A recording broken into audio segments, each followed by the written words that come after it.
call the meeting to order. I can make a motion. Call the meeting to order. And I can second that. Right, all in favor? To do that. I know. But I'm like, wait, what are we trying? Yeah, I'm like trying to do two things. I know, it's like you're trying to, I'm trying to read, you're trying to do that. Okay. Oh, goodness. All right. So let's go to, you want to do roll call? That's all then. Would you like to do that, everyone? Okay. Yeah. Mealy? Here. Turnus? Yes. And Bloom? Here.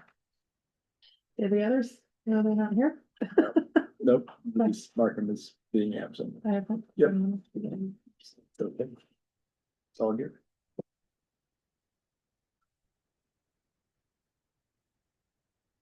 All right, so then the next thing on the agenda is the grateful statement. So we want to start. So. I can start. So I was very grateful to have had the opportunity to meet with the principals this morning. They gave up, 4 or 5 hours their summertime to be here and to kind of help me and kind of talk through some things that we need to get planned out for the beginning of the year. The agenda was jam-packed and we only got through about half of it, which was okay. But I was just very grateful for all 3 of them showing up, and even Melissa, who was on vacation but zoomed from her car. So I was very nice. grateful for those folks this morning. So still am, not just this morning. It's already wore off. I know.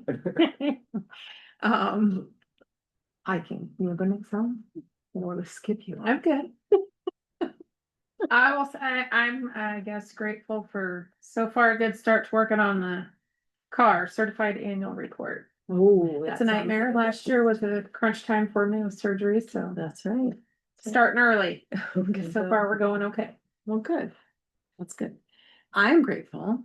I'm going to be going on vacation. So I'm not nowhere fabulous, just up to Wisconsin with our cousins, but it's fun every year. We do it every year. So a long weekend is all. So, That's but I'm good. trying to cram a week in 3 days. That's the challenge. Go for it. I heard Yeah. they're out of mosquitoes in Wisconsin. Oh, I'm sure. I'm sure they usually are. Yeah. Yeah, nowhere to be found. with it. And my stuff, Oh, your stuff, I'm sorry. You went a little bit. And I am grateful for our work session. It felt very productive and I liked what came out of it. It's really, I think we had a really good product. Yeah. So I'm also grateful for the notes from the facilities meeting. I forgot that part. It was very good. It was, nice when you can't be there, Yeah. so. Also going on vacation coming Saturday. Get to have my almost 4-year-old tomorrow night. She called last night and, Grandma, can I come to your house? Yeah. I said, well, I can't do it to Monday, but I can do it Tuesday. What are we eating? Grilled cheese sandwiches. I said, okay, grilled cheese sandwiches it is. That's pretty easy. Yeah. All right. So next we are going to go to any communication from the public. I would just say that I heard from lots of different people in the district that the facilities meeting was great. They felt heard and thought it was productive, well run. Just I heard a lot of good things about the facility meeting. That's great. That's good. Yeah. Thank you, Kevin. You're Yes. welcome. We'll have to do more of them. Yes, we will. And that's exactly what they wanted, was to do more. Yeah. Yes, exactly. So.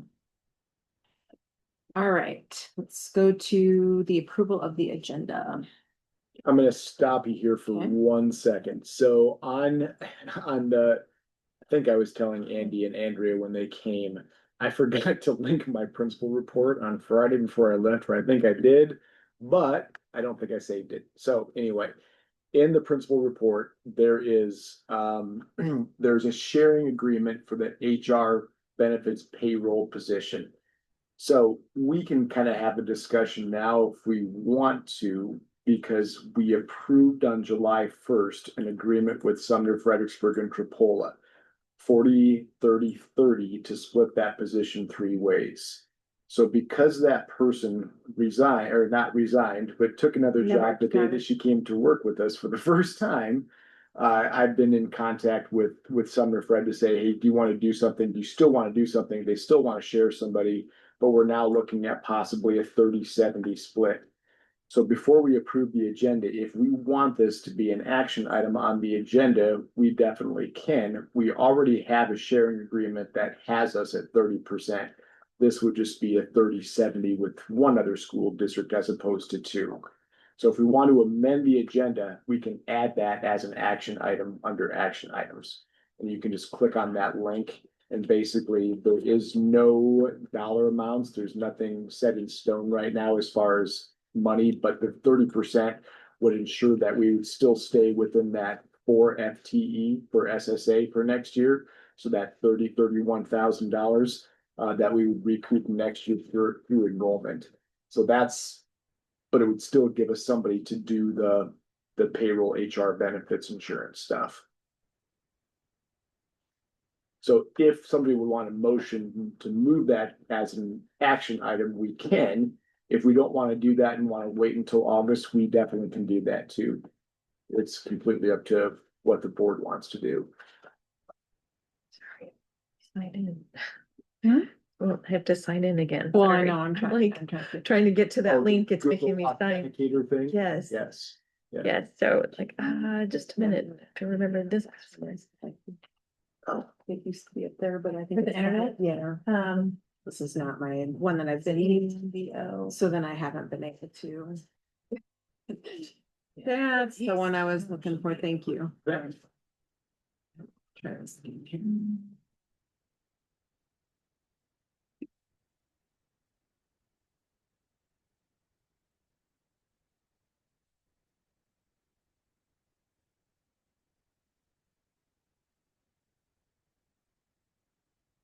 Is that what you're trying to open? Is that? Well, it's my, it Just says I have kicking to her out and. open my East Marshall account. So I'm like, to be able to open the link from Assembly. But I'm like, I can't.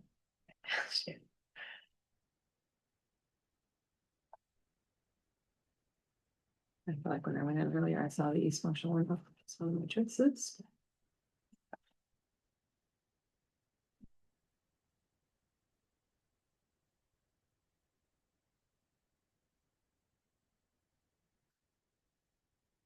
Just kidding.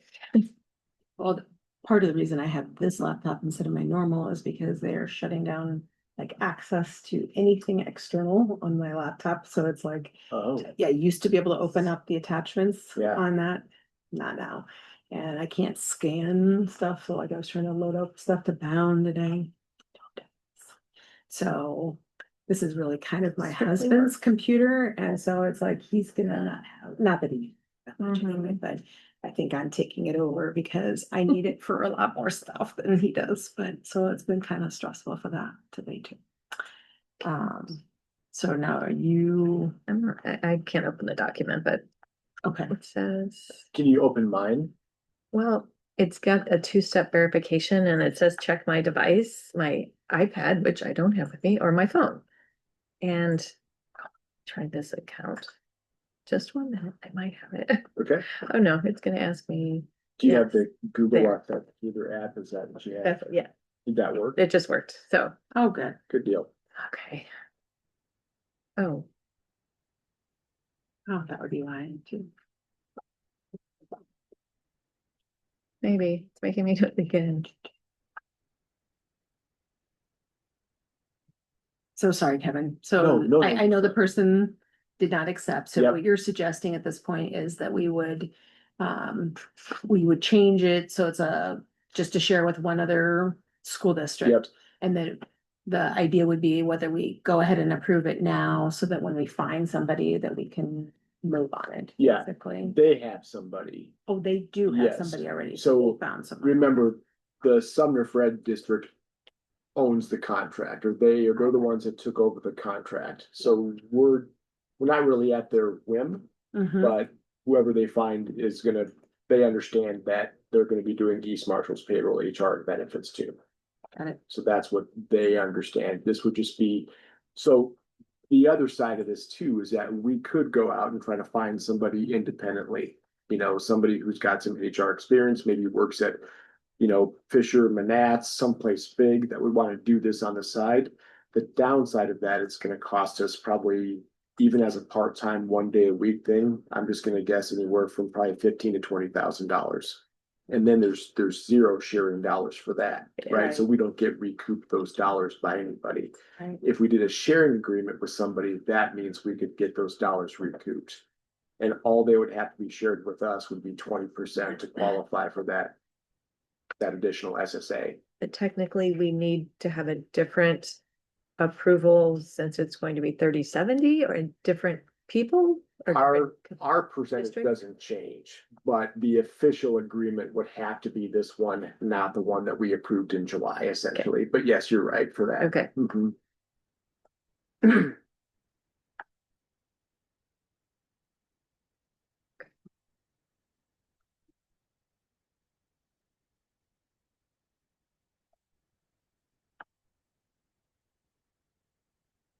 You wanna, pull that out. Is yeah, that so we're what you gonna wanna pull that out do? of the, Which is We would just be adding that to The the actual action agenda. items. Yeah. The just be agenda adding item. it to the action items is all we'd be doing. so. I make a motion to change. The agenda to adding the approval for the shared. HR payroll person with a 30/70 split with Sumner Fredericksburg to the action items. Otherwise, can I approve the rest of it? As, Yep. with that change? yeah. Yep. Okay, Andy, you have to second. Andy, This is so, Oh, my, sorry. I will second find that. in now. okay, I'm sure Boy, that's a Allison has it painful right. process, yes. Sorry, this is No, it's not not working the just way. you. Okay, So, so now. yes, we now need we can go to consent. the consent agenda. So We want what we just did. That was, I think, Well, that just the the approval of the changing the agenda, and whole- I pulled out, made a modification to Yep. the superintendent report. We Oh, actually no. added that as an action action item. item. So we added the 28E sharing Gotta agreement. be- Yep. Which wasn't done. That probably, yeah, but then I'm done, so. And I'm just gonna add it down here, Allison, so we're good. I can make a motion to approve the consent agenda as presented. Alright, I can second that. all in favor? Aye. Aye. Any opposed? Right. So then we get to personnel items. Yes, we've got three contract approvals here. Typically, we kind of talked about the hiring sheets last time, and the principals and I talked about that as far as what we can put on the board agenda for hiring without giving out the contract, right? So the first one there that has a link to the hiring form is Carlina Paris. That would be for an elementary behavior interventionist. The second would be a contract revision to our teacher librarian, Sherry Wallace. She has a 10-day contract, and we modified that so that she would be paid. Basically, it's about $50 an hour is what she gets paid at Meskwaki for doing their teacher librarian things. The contract is for 10 days. She normally puts in more than 10 days with book fairs. She also said that if we ever had a challenge in terms of a parental challenge for content in the library, that she would be more than happy to help us with that. And those are usually nightly reconsideration meetings that we have that are open to the public, and that she would be willing to do that as well. So I think that's a pretty fair revision for her. Yep. And then the last one, I'm sorry. The last one is Peggy White, moving from a special ed van driver to a regular route driver, so she would receive a contract to do a regular route.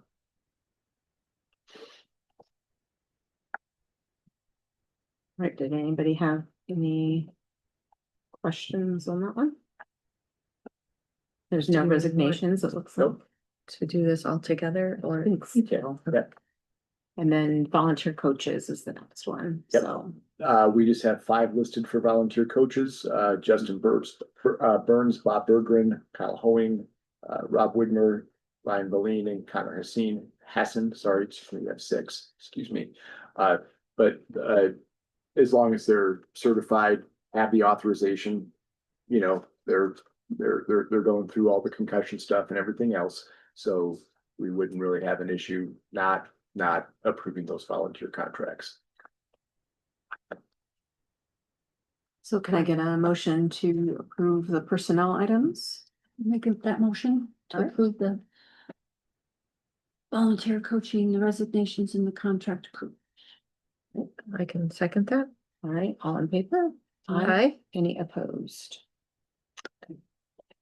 So next is the presentations and reports, and I think for this month, we have your report. Yep. So, Yeah, principals meeting, like I said, it was written in future tense, now it's past tense. I just kind of told you a little bit about it with my grateful statement. We still have some work to do on making sure that we have our PD kind of aligned with Iowa code for that 286.4 to make sure that we're research-based, data-driven, et cetera, some things like that. But we talked about a lot of options today and really just trying to focus more on getting our stuff, our activities laid out for August for sure. Very open to new ideas. All of them said, hey, just because we've done it like this doesn't mean we have to keep doing it like that, which is great. So we'll probably make some changes there. The tech updates, facilities committee, we'll talk a little bit more about that.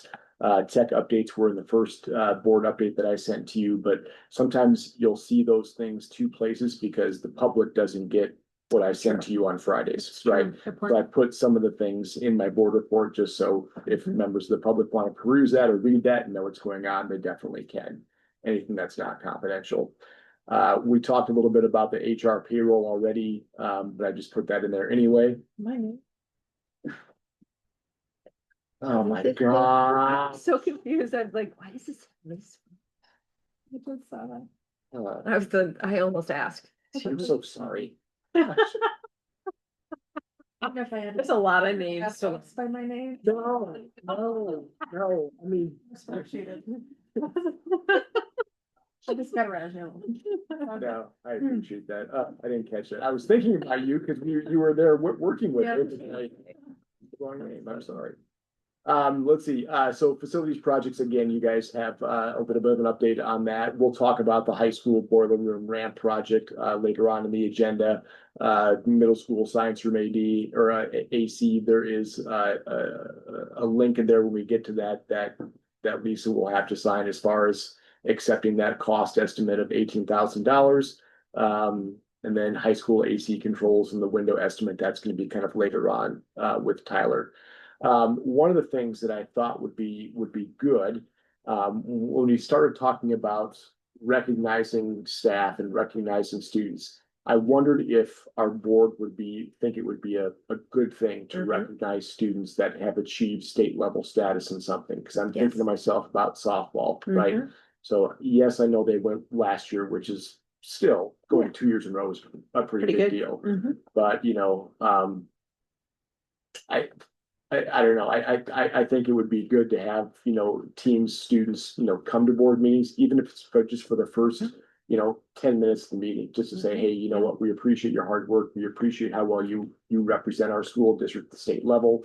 That's great. And maybe just give them some certificates or something like that and just have them be recognized by the board. I think that would be awesome. Yeah. You guys think that would be Yes. good? Yep. Yes. Okay, awesome. Okay, well, that wasn't even an approval item, but. Okay, so we did take it back. Yeah, we really. We didn't say that. Okay. All right. So, next item is the discussion item. So this is the facilities committee feedback. Yes. First of all, So can everybody get to that link? yes. Okay, awesome, Mhm. awesome. Do you want me to just kind of take you through this in terms of kind of what happened, just kind of give you my narrative? Sure. Okay, Andy and Sally were both there as well, so if they have anything they want to add, I'm more than happy to have you chime in. We're pretty informal group, I can tell tonight. So just to kind of help me get a little bit of context with people's names and faces, I just kind of asked folks to introduce themselves and just kind of, whether they had kids in the district or what's their connection to the district. And then just give me one word that describes your hope for our facilities here at East Marshall. And so we just kind of kept track of those words. If you made one of those word wall things, sustainable came up quite a bit. Obviously, longevity came up a couple times, school of choice, accountable. There were some things that maybe weren't one words, but phrases, but I thought it was just kind of interesting to kind of gather those responses. I haven't done anything with them except for type them out, but maybe I can put them into some kind of clever, something to kind of say, hey, listen, this is what kind of popped into our heads as we thought about our facilities from this committee. I did let the folks know who were there that, the board did have an interest in revisiting that facilities initiative and then also running a bond issue again in 2025. And so basically the question that I asked was if, if we've heard something, if we've felt something, if we've talked to people and friends and neighbors, what was it that prevented this bond from going through and being successful? That's kind of what I wanted the whole meeting to be about. So asked them to do some just kind of what we called feedback mapping.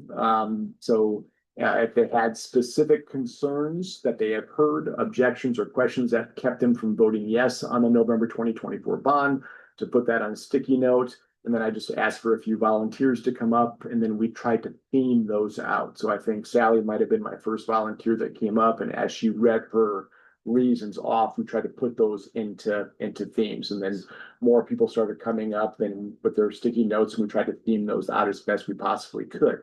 So we came up basically with that there were probably the majority of folks felt like they didn't like the plan, or that they felt like the facilities, whatever plan that we had, was not either aggressive enough or wasn't good enough, or there was too many questions that were left unanswered, which kind of melded into communication as well. And so these are the direct quotes. If there was more than one or two, I just put the number of people who said that, or sticky notes in parentheses there. So communication obviously was one of the issues there as well. Cost financial, that was probably a smaller one. And then we had kind of an other category as well.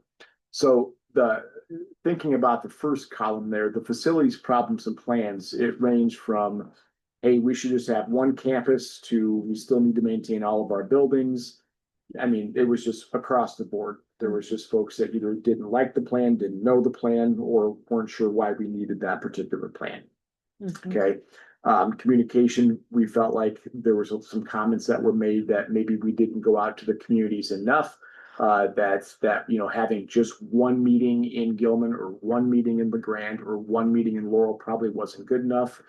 People are busy, so can we have more meetings at those places to explain what we're doing and why we're doing it? There were the sustainability, the word wall above, or the words above, when you have sustainable, that was great, because that made me think, hey, we want to make sure that we're around in 25, 30 years as a school district. But then under cost financial, I think a lot of folks said, hey, well, why would we put money into our buildings when we're not going to be a district in 5, 10 years, or whatever it is? And I thought, well, that kind of goes in the other direction as sustainable, right?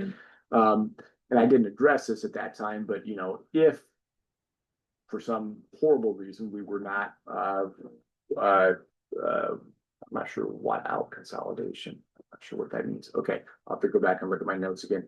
I didn't. What about? I think it was. Or weight what out. about? Nope, What you're right. about? I think it's Or weight what out about? consolidation. Yeah, I've been too fast. Oh. I think if we show the tax rates of the districts around us, if we're sitting there at 10 whatever, and we go to 1370 because of, or 1270 or whatever it is, because of a levy rate increase, that's still pretty well below our neighbors, right? So if East Marshall did not exist in 10, 12, 15 years, and we had to consolidate, we would take on that The other other district's districts. tax rate, Mm-hmm. right? Yeah. So it could end up that we're going with a $16 or $17 tax rate because we have to go with We're getting absorbed by South somebody else. Hamer or something like that. So anyway, but that was, again, but whether it was surprising or not, people still had to say it, and I think that's okay. right? So those were some of the categories from the why it didn't pass. So then we talked a little bit about some solutions, right? So if we were to modify our plan, or if we wanted to do anything differently that could get us that 7 or 8% that we needed to push it over 60%, what might some things be that we should be considering? And so Tyler is going to meet with me on Thursday. We're going to kind of talk through this. He has these notes as well. But it kind of came down to, I tried to clump these up as best as I possibly could. So ensuring and communicating that this is the best fiscally responsible decision that we can make. So that was 11 people voted for that.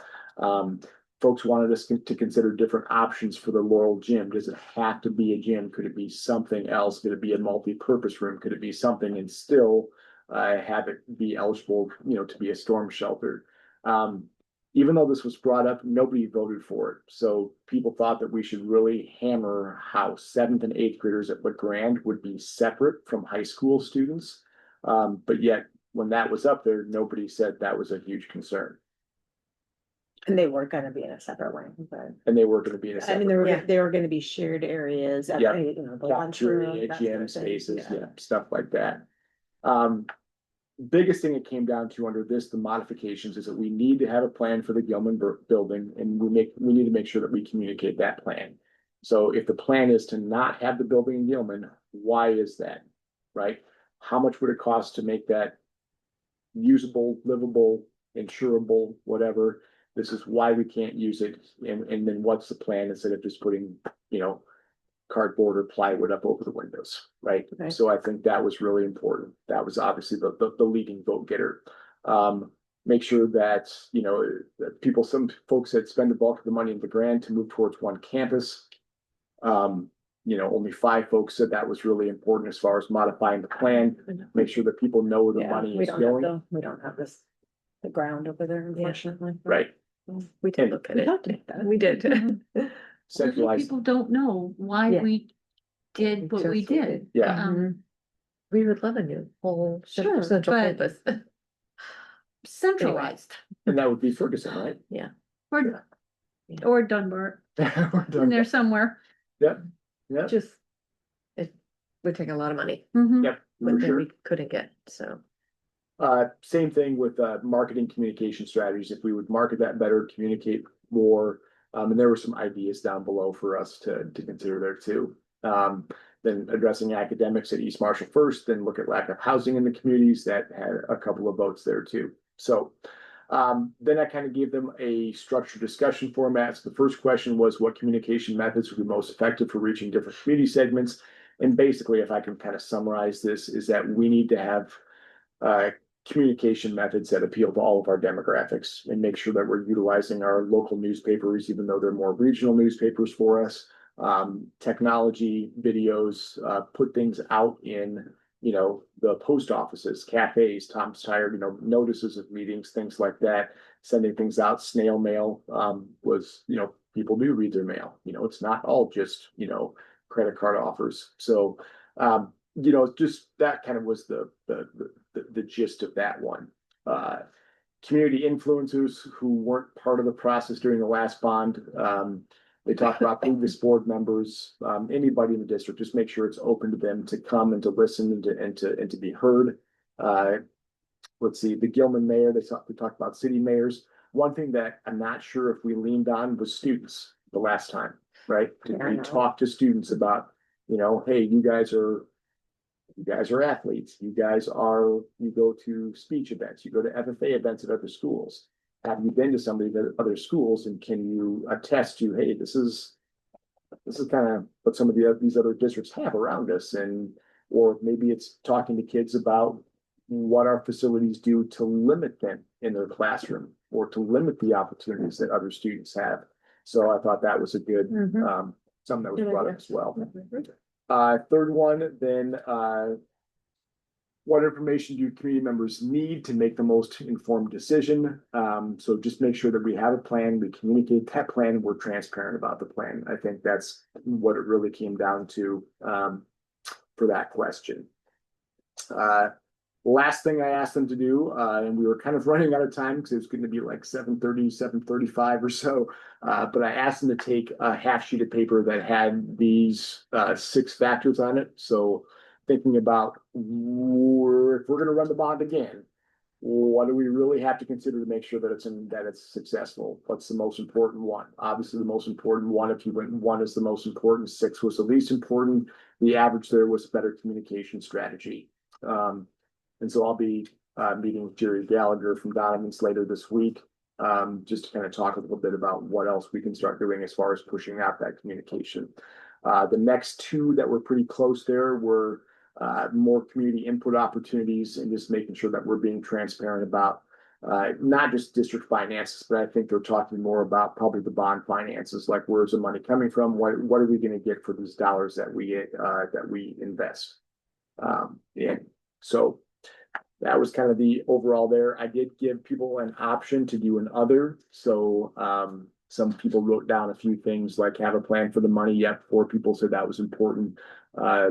Throwing Gilman a bone besides at least besides the baseball field. Then making sure that we have a plan for how we handle Gilman in the future. So those are kind of some of the others. So again, next thing for me, obviously meeting with Tyler, costing out if there's any kind of changes that we wanted to make, we'd obviously have to have that vetted by the board or vetted by the facilities committees as well. Bring that to the board as well. Make sure that we hammer out that petition language with Allers and Cooney. Find volunteers to get signatures. We'd only have to have, I think it was like 89 signatures to get that on the ballot. And then get that information to the county auditor by September 17th. Then we'd have to form a yes committee and try to do as much campaigning as we possibly could to get this thing through. So then my next steps after I meet with Tyler, kind of figure some things out with them, is to have another facilities meeting and to bring those folks back together again to talk about some options there. So that was kind of about it. Oh yeah, final thoughts. Last thing I asked them to do on the back of their half sheet of paper, what would give me one specific action they believe would most improve community support, and write that on the back. And so there were some just ideas. Communication. Yep, a lot of communication. Yep, communication, visibility, things like that. Yep. And Jury was transparency. already on as an influencer, Yes. for sure. Yep. He was at Bible school that night. Yeah, he wasn't Yeah. able to Yeah. attend. And he said he would, I mean, he He and I met already on Thursday. volunteered, yeah. Yep, said Yep. that he would come and keep working on it with us, so that's Yeah. good. It's kind of disappointing to hear some of that though, because a lot of that was communicated as far as, yes, we talked through, we wanted a whole, like, can we have one campus? Yes, that would be Yep. fabulous. And then it came down to, we can't bond enough and we Right. can't fit it in LeGrand. Yep. And so all those kind of questions were at one point or another.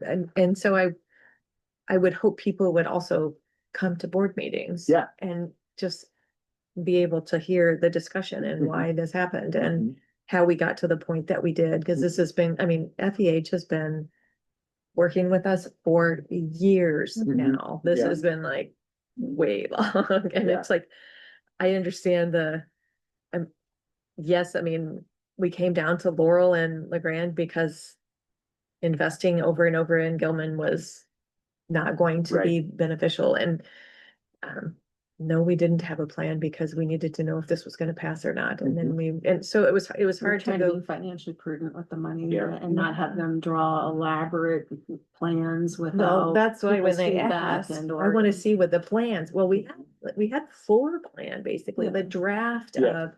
This is where this is and this is, and it was like we elected to say, don't draw any more elaborate plans because we're investing in a paper. And not in. The I mean, building. the building, and so Gotta then figure I out feel like what's we're gonna not being responsible for what we're doing, and so it was. You feel kind of in this place of, I'm trying to share this information. No, I don't have the fixtures picked out because that's not gonna happen yet, and. Right. You know, I guess, how do you communicate and provide the information without creating the expectation that the Sure. community is gonna pick everything? Yeah. Because it comes back to the board Yeah. to say, can we do this and be fiscally responsible for where we are Mhm. and where we want to be? Because absolutely, we want to. I don't believe we can not do something Mhm. and be able to attract Yep. people to our district. So Yep. comments that say, well, maybe you shouldn't do any of this because you're gonna be gone anyway. Well, then for sure we will be gone. If Yeah, we don't Absolutely. invest, I mean, and we are addressing academic rigor and we are trying to improve. And so those, I mean, those steps have been there. It's maybe not as visible or communicated as clearly, but I mean, and I think I wish people knew what we had already done. Mhm. So, Sure. There, one comment was, why wasn't the bond verbiage broader? Why didn't it tell more? we could. Nobody understood that if we said more, we were going to have to be held to it. Mhm. This kept it to where, The next phase. yes, had and more we flexibility. had to, and most times it was explained to us, wasn't it, that most bonds are kept, Mhm. Yes. what's the, Broad. High level. Hey. High level. well, yeah, broad. It Yeah. doesn't say everything. It doesn't tell everything we're gonna do. Because I'm not 100% sure with the last bond we did, that when we added the LeGrand new gym, if something was said that we weren't gonna do, that we ended up doing, and we might have, if somebody went back and really researched that, Mhm. we might be in trouble. Comments have been said. Yep. And I had asked for it to be researched, but I never got any answers. That happened in another school districts about about an hour and a half south of us, where on the referendum in the language it said they would do AC in the middle school, or no, in the elementary school. And sure enough, they just didn't have any money to do it, so they left it out of the project. And one stakeholder found that as her grandkids went to that school and said, boy, it's hot in this school. Wait a second, I thought we were supposed to put air conditioning in there. And now it's at Rob Sand's office because they have they have a legitimate complaint against the board because the resolution said middle or elementary AC and they didn't never do it. We have to be very careful for that So reason. you're exactly right, Andy. Yep, you're exactly right. For sure. So, anyway. If by chance, and I think we should have a discussion about this in public, I think if by chance that you feel like doing something with Gilman in terms of maybe not using it as an attendance center, but using it as something else where the district would still maintain control of it, but we could make some improvements or an addition there, it may not fit into the scope of the bond. But we would still possibly have some dollars if we did a save resolution. It wouldn't have to be for a lot, but we would just do a save resolution that said that we would do a resolution saying that we're going to spend X amount of dollars of our save revenue for the next 20 years, and so we could generate $3 million to do something with that building where maybe we would still keep it as something, right? But that wouldn't have to necessarily be built into the bond language. If we were going to do a save or Pebble as part of the bond, we would have had to have done like a public hearing and a resolution like now, and into August, and give people 14 days to challenge that. But we can do that even like in September and October and tell people, hey, as long as nobody challenges this resolution, we can still do something with that building so it's not a gravel parking lot, if that's where we want to go. So anyway, so we've got some options there, I think. Anyway. Other discussion on the facility stuff? I'm glad there was so much input and that people participated. Yeah. There's a lot of participation. That's good. A lot of, was it half and half? A lot of people we recognized that had came before, and a lot of new people. Good. So, it was nice. It was broad. It was nice. It was more than 20. Yeah, I was What's your vote, sad. 20? I feel like it. I couldn't tell. Was there 8 tables? Yeah. It's like 5 at each table. At least, Oh, okay, okay, or 4 or 5 at each table. okay. Yeah, That's you're good. right. I bet there was more than 20 for sure. Okay. Good. Oh, yeah. Mhm. Good start. Mhm. Okay, Mhm. okay, well, we'll keep going, Yep. see what we can do, Yep. you know, get more people out and. Yeah. And we'll just kind of use that kind of core email list, just kind of like, and then if they want to bring more people, hey, I'm fine with it, you know, so that's okay. I think there'll be interest just also in, oh, we have a new superintendent. What's this guy gonna do? Yeah, Mhm. yeah, You know. for sure. That'll probably help drive Yeah. some, yeah. Yeah. Yeah. Thank you. There was one thing said, and then I'll Yeah, end on yeah, this. no, you're fine. Someone asked, well, why didn't we get to know about the safe house at Gilman or at Laurel? Why did the safe? And I said, because we didn't know about it until after the fact. I mean, and then, Mark Albertson. And I visited afterwards. He remembered specifically that it was the month after the Mhm. vote. That, cause I thought it was 3 months. but Whenever we were at the high Yeah, school. it was in when we first Christmas. Heard about It it. was Christmas. We were the looking at the December, boiler room. And the vote had been in November, and we didn't hear about that presentation until the very next month. But people were upset. Well, why didn't we know about it? Mhm. Cause we didn't know about it. Mhm. And we still don't know how that's gonna end up. Yeah. Yeah, that We may still not be don't an know. option anyway. Yeah, it'll get taken away from us in the long run as well. But, anyway, that was just one more thing, one more Mhm. comment that was made. Well, I think we have to get to the point where people come at things with a trust basis. Yeah. And when there is not a trust basis, then everything is open to speculation and Mhm. and it's never a win when you're in a position to have to constantly defend things. So that to me is just a symptom of a problem that we have. And so, again, you're absolutely right. And that's exactly how it chronologically played out, but you can tell that the people are bringing it with a attitude of, attack and Mhm. suspicion, and that's the real problem. We have to break that. Yes, we do. Uh, So, how we do? Yeah, we have to break that mentality. Cause we're trying really hard We are trying really hard. So. and it's really hard. Mhm. Yeah. It's just hard. Yeah. Well, I think there's also a piece too. There was an old teacher that I used to work with that used to say, you know, choose to be informed. Yep. Right? Mhm. You know, so he would send out all this information to his parents and concert dates and when we're leaving for Meet the Composer events and you know, the day before he'd get parent emails saying, what's going on? It's like, I've sent this to you, you know, 5 or 6 times. So Yeah. we also have to kind of choose to be informed too. So, Some parents are so busy, they only read part of the I know. email, not the rest of it, and then they miss something because they didn't read the whole email. well, we're all guilty. We're all, yeah, I mean, but it happens a lot. Yeah, it does. It does. The bottom line is we were really close. Yeah, passing. absolutely. Yeah. So we'll see. And I think the other message too is that, you know, we're not at the point where we're just gonna throw the baby out with the bathwater, you know, I mean. If we really want to start from scratch and go all the way back to the beginning, we can, but then we're looking at 2026, 27 for seriously, Yeah. so, And tens of thousands of dollars of VH architect. absolutely, yep, So, absolutely, Ready. so, Yeah. yep, for sure. I know they have to get paid, but we have to control that a little bit. Yeah. All right, so the next agenda item is a preschool tuition for 5-year-olds. Yes, so this is it's a discussion item now, but it's also an action item later on, so. If this is just kind of an if, right?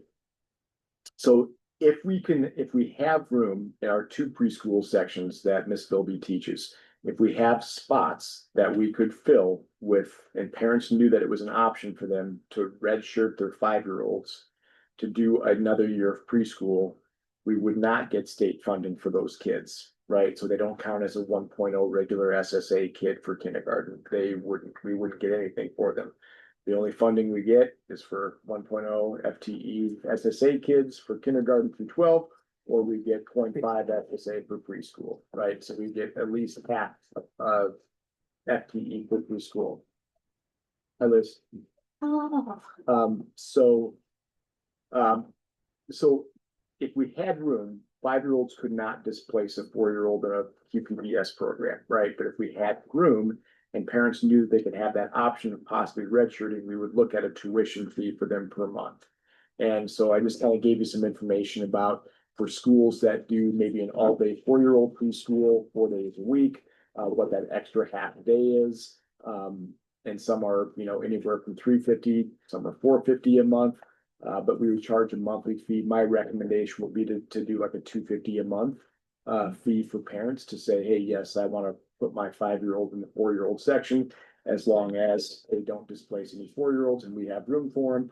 That would give parents at least an option to possibly redshirt their kids until they truly believe they're ready for kindergarten. Mhm. So, I was speaking with one person who said that the way they've been doing it is that they've kept their child in kindergarten 2 years.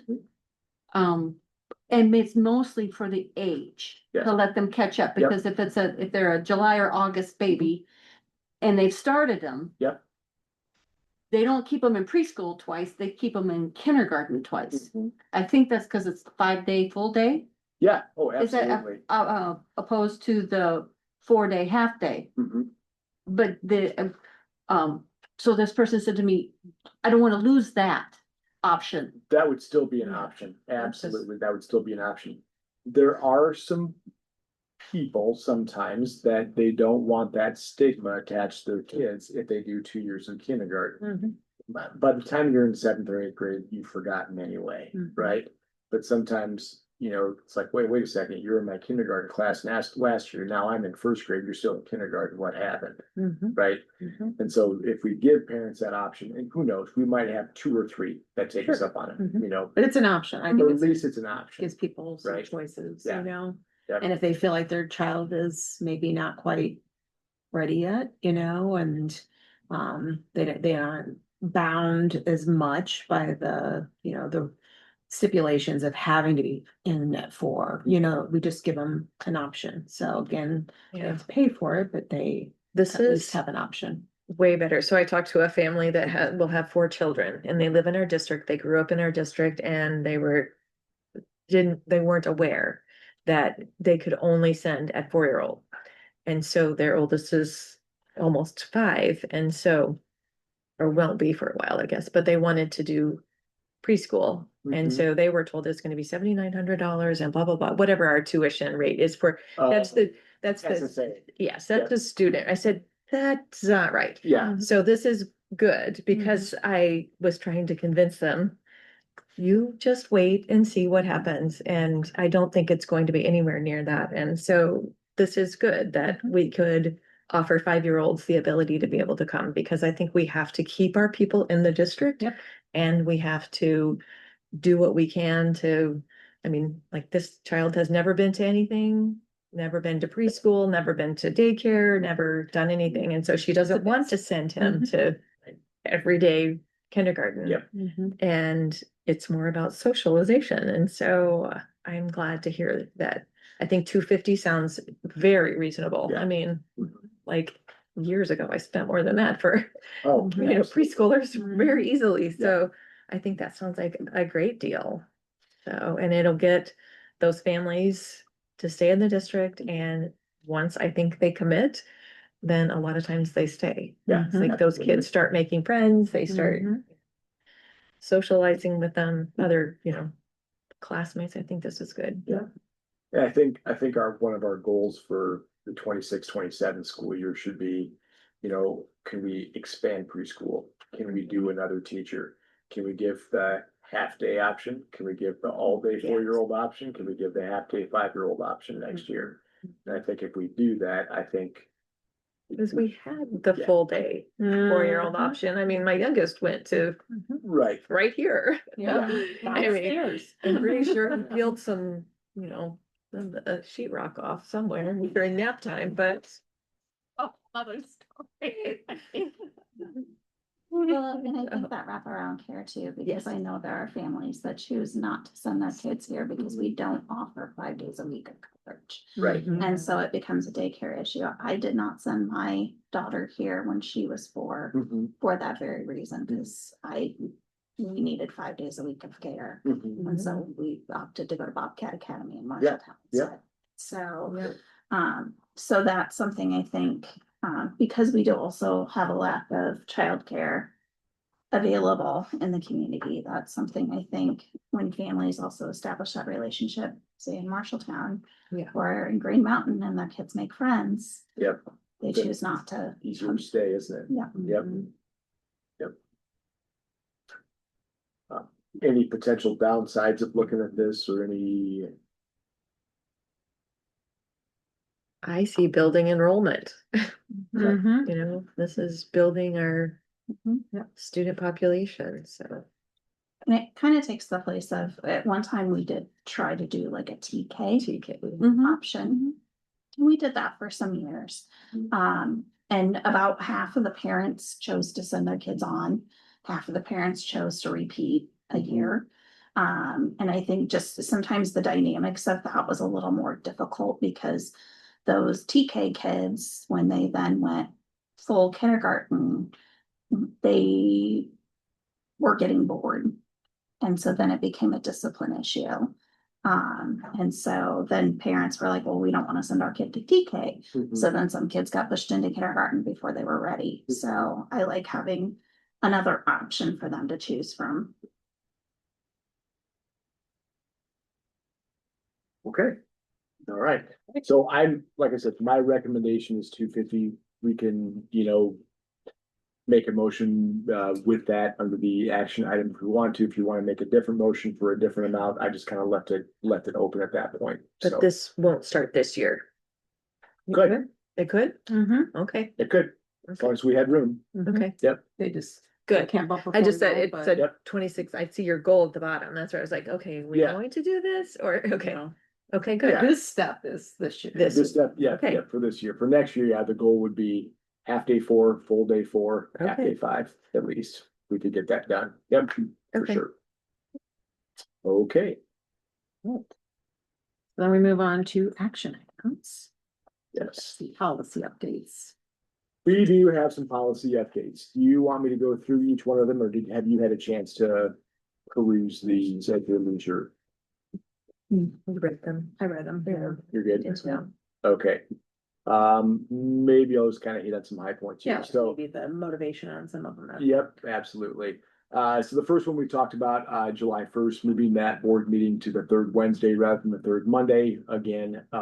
So we would not interfere with any kind of school activities, on the Wednesday night. So, I think that's pretty straightforward. The other one there, the disposition of equipment, policy that we did not have that green section in there. When we start thinking about getting rid of things, we want to have some options here for doing a silent auction, sealed bid, or a set price sale, anything like that. As long as that's in the policy, we can do that. So just adding that language gives us a little bit more flexibility. Here's some of the motivation behind this. Right now, Kurt has 3 buses that we need to get rid of, right? So if we have so if we can do either a set price for 1 or 2, maybe a public, we're not probably going to do a public auction, but a sealed bid, we could do that. So this policy kind of helps us to do that. I don't think any of those buses are more than $25,000, but I like to apply the bid or the disposition policy whenever we can, if there's ever an exchange of money. Right? If we're just getting rid of it because it's beyond its reasonable life, we can do that. But if we're going to collect money, it needs to probably fall under this policy. So that's the motivation behind this one. The rest of these are all legal changes that were made in the last legislative session. So again, you can do the first reading and then waive the second. Anti-bullying and harassment, we just make those changes. So if it's in pink, that language is out. If it's in green, we've had to add that language. So just that bullying and harassment language, it kind of goes down more towards in the complaint form and the disposition of the complaint form. You take all of those categories out, essentially. Okay, so all of that. Race, creed, marital status, political belief, all of that stuff is out both in the complaint form and the disposition of complaint form as well. So we're just taking all of that language out. Public meetings. So anybody who would like to be on the board in the future can take a course from the Public Information Board that could be online to make sure that they're complying with open meetings laws. Sounds stimulating. Yep. Now that's in policy. It's really important. So that's good. Child abuse reporting, we took the 1 hour and 2 hour limits out of the child abuse reporting, so those are no longer there. You still have to take it, but it's not a 1 or 2 hour training anymore, as per law. Abuse of student by school employees, this is no longer handled by the school district or the Department of Ed. This is now handled by the Iowa Department of Health and Human Services. So we no longer have to have level 1 investigators within our school. It used to be usually a principal or counselor would take the level 1 training, and then they would be the first level, and level 2 would usually be law enforcement or a school attorney or something like that. So that is now all Health and Human Services now. The next two for classified and certified, we are no longer using Iowa Works, but we are using Teach Iowa. So they brought Teach Iowa back, which is great. Compulsory attendance, added some things under chronic absenteeism as far as exempted absences. So military service, funerals, or weddings are now going to be exempt, or that we have to exempt those, I should say. And we have to make sure that we are doing an attendance remediation plan with that family as well. So all the green there has been added. Same thing for the truancy. We just added those again. Military service, funerals, or weddings are exempt. And then obviously again, we have to have a attendance remediation meeting. The regulation that goes along with it, that just takes out certified mail, so we no longer have to do that. We just have to use electronic messaging. Personal delivery certified mail is an out, basically. Let's see. Threat assessment team 50310. We do not have to do this. We only have to do this if we are going to do a school threat assessment safety team.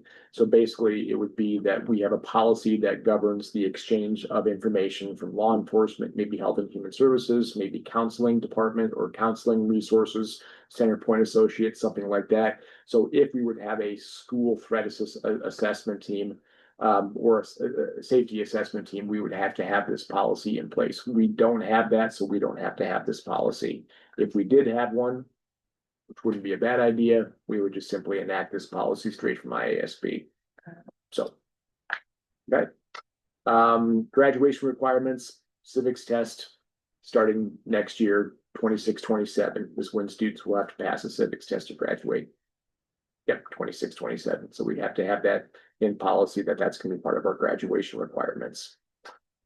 Immunization and certificates, all of that has to be communicated to parents during the registration process. So, anything that we require as far as dental screenings, things like that, immunizations, we have to make sure that we have to communicate that during the registration process, which we already do. Let's see. Oh, yes, basic educational instructional program. So age appropriate and research-based human growth and development has been added to K-6 and middle school and 9-12. Age appropriate and research-based human growth and development have to be added. So, yeah. And then career planning and pathways will also be taught in grades 5 through 6. We actually already do that, so we're already covered there, which is great. Okay. Do they have to show that movie? Yes, I like wondering. not that, it can be but there's some options there. Yeah, so anyway, which movie were you thinking of just specifically? I'm just kidding. It's been so long. I'm just kidding. Okay. Oh yeah, this is where Ms. Kriegel audience participation is on 60305. So this is appropriate health education, age appropriate research-based human growth and development and compliance with relevant laws. So that's what we're talking about. The embryonic development video is what we're referring to there. So questions or concerns about the policy? Like I said, a lot of that is just language straight from IASB. So So the state added weddings? as exemptions, that we can, yeah, that the school is encouraged to now exempt weddings and funerals. Yeah. So Does we're it not have- doing like excused, unexcused absences anymore. We're doing exempt, non-exempt, right? And is it, like, I know funerals was always, there was a laundry list of people that qualified. Is that the same with weddings then? It has to- I don't know. I don't know exactly who Mhm. qualifies as an appropriate excused wedding. Policy just says weddings. Yeah, Mhm. yeah. Weddings, funerals, One military. thing, just kind of a side note to the civics conversation. Our students used to take a field trip in, I think it was fourth grade, to the Capitol. Hmm. They have not done that the last couple of years. Hmm. And so it might be good to look at doing that again. I think that's kind of, it's something our students should do. They should get that opportunity to see their state capital, and we live so close to it. And I don't know the reasons behind it or anything like that, but I just know that it's something that stopped happening. Mhm. And with the emphasis on civics, I think it's important that they understand, Mhm. you know, how state government works. Mhm. Do students have to attend school board meetings? No, but they should, because we used to have to do it. So it used to be a requirement of government class when I was in high school, Mhm. that you had to attend either a school board or a city City council council. meeting. Yeah. Yeah, and I don't know if I haven't, honestly, I have not seen a student here Hmm. in my time being on the board, unless it was for a board purpose that they were presenting to the board. Okay. So it would be great. Actually, I know there's a couple neighboring districts that have student representatives on the board. And we kind of explored that idea at one time, and I think that would be a really good asset to Mhm. us in the future. Absolutely. Do they still do girls and boys state for the district? Do you know? I know, I don't know, since we don't have a Legion here in town any longer. Well, they've all transferred to Laurel. Have they? Okay. Yeah, I know, I mean, I know that it's still happening. I just don't know if we've had any students go recently. So,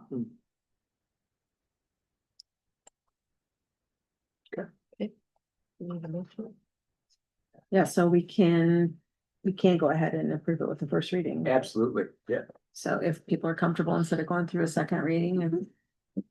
So, Appreciate you going through them. yeah, it helps. this is so much. Oh my better. goodness. Just being able to read through the Yes. comparisons all at Mhm. once. Yes. Okay, Thank Yeah, you. I like this format a lot. Yes. good, good. I'll make a motion that we accept the policy updates as written. I'd second that. All in favor? Aye. Any opposed? Okay, the next two are not for public view, so only you have access to these. So these are contracts for the Strive program at DMAC for two of our students with special needs. So we have those printed off in the folder, Lisa, for you to sign. Basically, same service agreement, you know, we're still in charge of the students' IEPs. But they're the ones who are responsible for enacting the IEPs essentially and making sure that their goals and post-secondary plans are still aligned. Mhm. So that's what the Strive program really is for, which is great.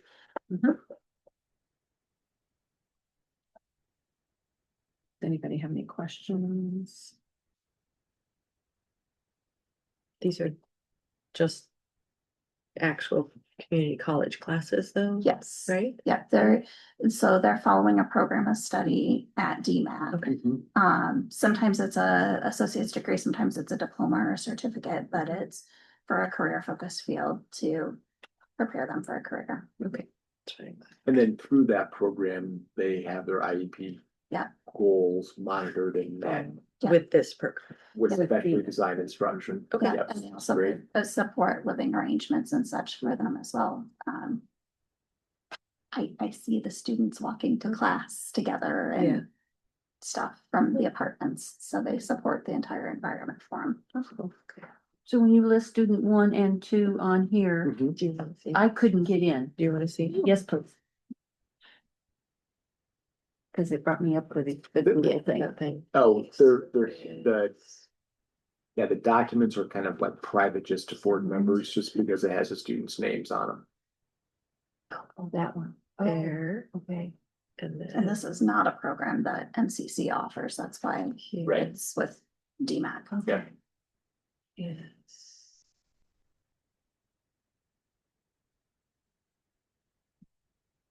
And how old are these kids? Maybe high school. They're high school. Yeah. Okay. They graduated. Yeah. They can be in the program up till age 21. Right. So, but they graduated not last year, but the year previous. Okay, the So- first name I thought, but I didn't recognize the second name. Okay. Thank you. Because they're still technically on a roster, right? Mhm. Yeah. His under up till age 21. Yep. Okay, thank you. Okay. Mhm. I will make a motion to approve the service agreements with DMAC for the STRIDE program. Can I get a second? I can second it. All right, all in favor? Aye. Any opposed? Right, and the next item is obviously, like Kevin said, it's optional. If we're ready to approve the preschool tuition that was, or again, want to suggest a different amount than what he suggested or whatever, so. Yeah, I said 250, it could be, you could motion $1,000 if you wanted, not that you No. will, but no. And that will be for half day 5-year-old, and next year would be additional half day for 4. Yep. Okay. All right, I'm sorry, tell me this again. This will be effective. this year So for the 5-year-old. the part this year is like the red shirting of 5-year-olds. Yeah, and- so this one. 50 a month for half day for They- 5-year-olds if we have room. Okay, have we have So a we room? I take read that 4-year-olds this year. first. Right now, we believe we have room for 5-year-olds, but we don't bump a 4-year-old for 5. Right, okay. 5-year-olds could go into kindergarten. No, we're talking preschool. This is talking preschool, yeah. We're talking preschool. Saying 5-year-olds can preschool. go. Their second year? Or it could be their first. Cause I think Andrew, your example was the Yeah, first, first. right? First. So, Okay, well, I'll just refer to my own grandson, Mhm. who's 5, is going into kindergarten, but if his folks wanted him to stay in preschool, they They would could pay. change that. felt like he wasn't ready or I wanted to keep him. Okay. And we have the space. And we have the space. Mhm. So are you going to contact all of the kindergarten kids that have signed up for kindergarten to let them know that they are eligible to stay in? No, I don't think so Preschool? now, because we have that set. I think there'd have to be like, we'd have to, have a meeting with Mr. Albertson, the preschool teacher, and some things like that, look at the summer birthdays and some things. For sure, because we've got our rosters right now for kindergarten kind Right. of set. Right, okay. Yeah. Just so I don't run home and say something to somebody and Yeah. I shouldn't. Yeah.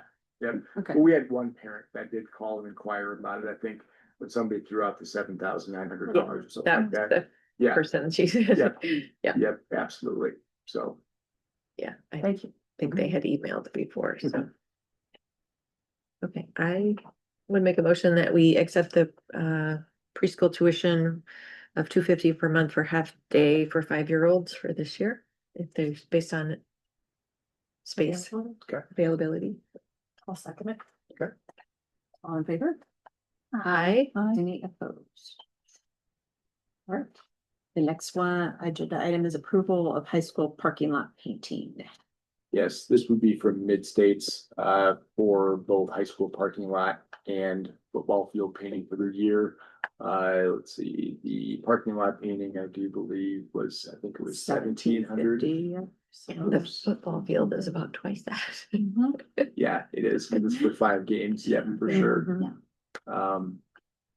Let's see, let's do those, one at a time there. Okay, yeah, so the quote from Mid-States was for about 1,700, and then the one, well, we can do the parking lot one first, excuse me. Yeah. High school.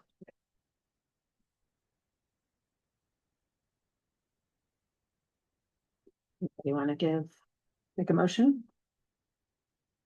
I can make a motion to approve the painting for the contract with Mid-States for the parking lot. Second, I second that. Right, and all in favor, say aye. Aye. Any opposed? All right, so the next one was the high school football field painting. Same vendor. Same vendor, this would be for 5 applications. So $700 each time. Just the activity account. I can look up, see what in the past, I don't know.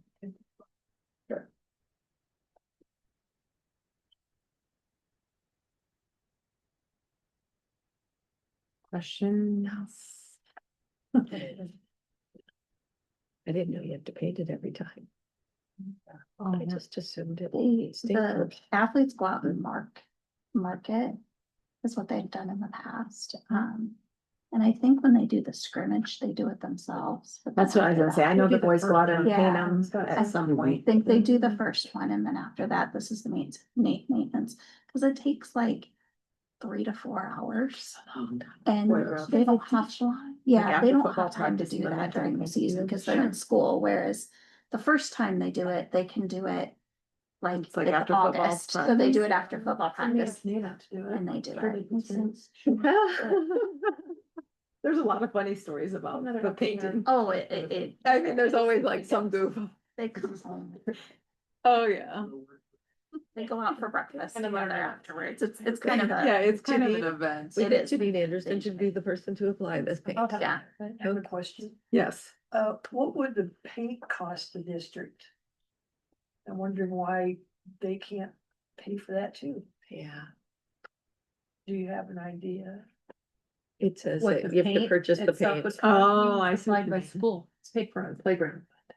It's Pearl, that's right. Makes sense. Yeah. Neat is like big one.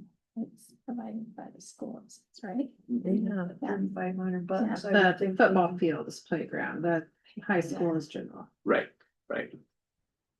So we have a little bit of an additional levy that a lot of schools don't carry called the Pearl. Right, so it's like parks and recreation. Physical levy or something like that. education, recreation. Let's see. So all of our like grounds that we do, Equipment. like we can take out of Pearl. So Recreation. the service of the painting would be paid for out of Pearl. The paint would, we'd have to purchase that ourselves. But you're asking why they Because could it's a supply it. service. Yeah, that's weird. I mean, is it thousands, do you think, or? For the actual paint, Yeah. I don't, do they quote us that even on I the, don't think it's on there. I just have it broken down in here, what we've paid in the past is just painting. But I can check with Mr. Weeder to see like what we have as far as field paint and how much we spend on that too.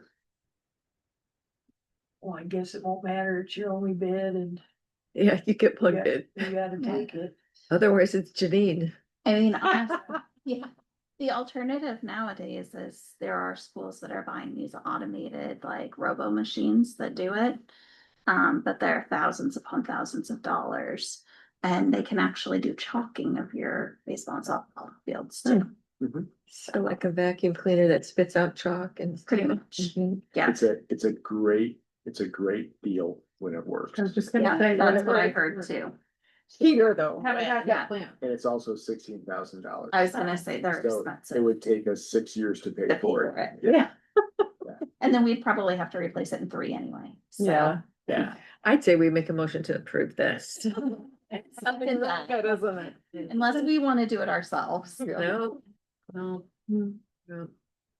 All Okay. right, so can I get a motion? The motion to approve that? Nice second. All right, all in favor, say aye. Aye. Any opposed? All right, now we're to the quote for the middle school science HVAC. Yeah, so we have a bid here. I think I explained this in one of my updates, as far as doing some AC at the south end of the middle school, in a classroom, just, we're just gonna say because it's needed for, health and safety. Okay, there are 3 different options on here. The most economical one is gonna be option 3 for $18,250, I believe. Let me get down there. Yep. The nice thing about this is after talking to B&G that the heat pump mini split system, we can use it someplace else. So if something does happen in the middle school, if we're not using that wing, we could take this and move this someplace else and we would just be paying for the cost of the installation because now the equipment is ours. So And actually, like I said, I thought it was gonna be anywhere from 20 to 25, possibly 30, he said, or one of those, yes, 40, we could do the $45,000 option, but that doesn't make any sense. But anyway, so this actually came in a lot more reasonable than what I thought it was going to, so. Didn't we talk about doing mini splits at the high school? do you We, think? well, we talked about doing them at the middle school. Middle school. Yeah, Okay, because we talked about it in classrooms and we- stuff. when we were looking at a quote to see Yeah. how much it would cost to do all that with the COVID money. Yeah. Okay, I think we go with the cheaper one. Yeah.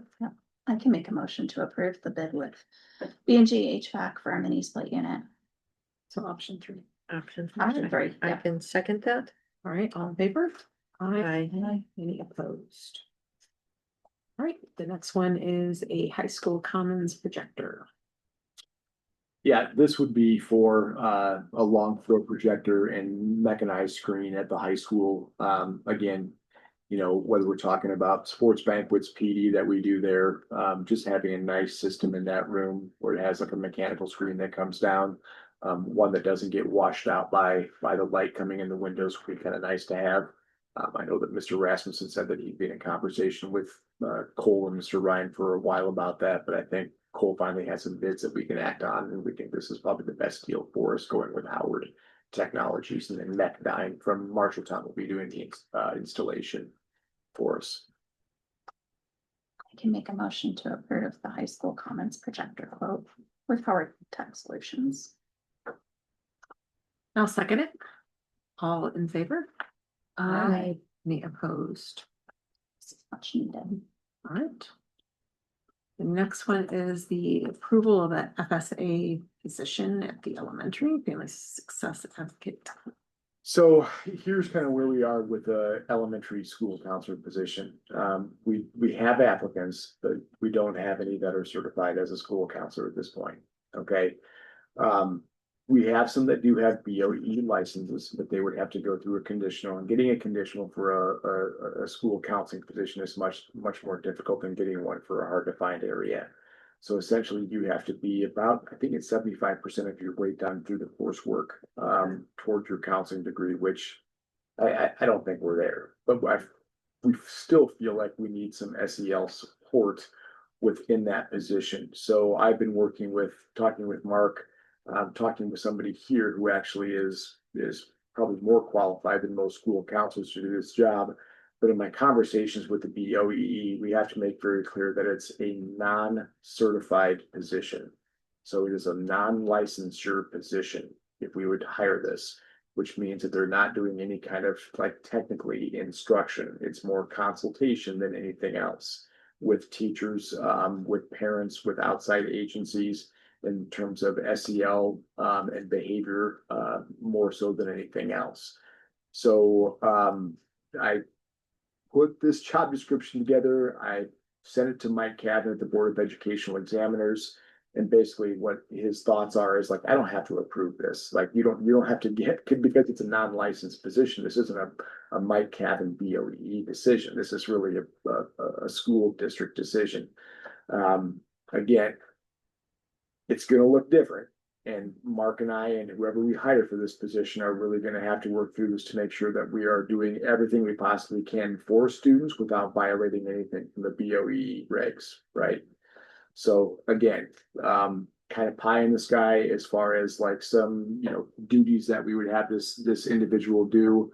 And then I'd have to kind of work with some more details as far as how do we, deliver the counseling curriculum to students if this person possibly could not do it, or could they do it in consultation with the counselor? So the counselor would say, these are the lessons that you're doing, and this person could deliver them. So I feel good about the person that we'd love to hire for the position. I don't like how the conversations are going with trying to get the correct certification to get it done. That's the hard part. So, I don't know. Question, Yeah, is this just a 1-year contract then, or and then you try to fill it with the certified, or? yeah, we'd have to go that route. Or if the person who takes this position can get that certification within that year, then we would move towards a certified licensed position for that position, yeah, for that job. That opening, I'm sorry, yeah.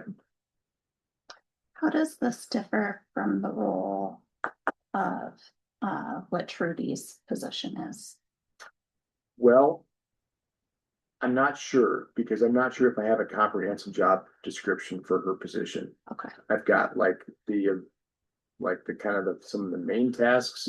yeah, Yeah, that's a great question. That's a great question. I just wondered from the perspective of like, she's been expected to serve K-12. Mhm. And sometimes that seems like it's a lot larger than what she's able, I mean, just she's at every building every day sometimes. Mhm. So I just wondered, are there things within this position? Because the background is very similar Mhm. to what her background is that could help maybe divide that load in some. Yeah. If the board felt confident in approving it, before we would bring a recommendation for a hire or anything, this is something that I would hash out with both principals. Because it'd probably be both middle school and high school, or middle school and elementary, I'm sorry, and Trudy as well. Just to kind of say, could this position fill any kind of gaps that we're currently experiencing within the district? And then also, if we're not delivering school counseling or counseling curriculum, how might that look? How could that look a little bit differently with this? So at this point, like I said, we have nobody filling that counselor role at the elementary. Where does this fall like in the salary? Like scales that you have? It's a great question. Because of the level of educational attainment that is in here, I'd probably put this at a starting teacher salary. I would, even though it's non-licensed, I get that, but it would still be, A master's prepared. Yeah, person. master's degree in psychology. that's, It's yeah, really Sense that I would. yeah. Mhm. But because it's non-certified, it's not subject to negotiations too. Oh, that's true. Yep. Yep. Okay.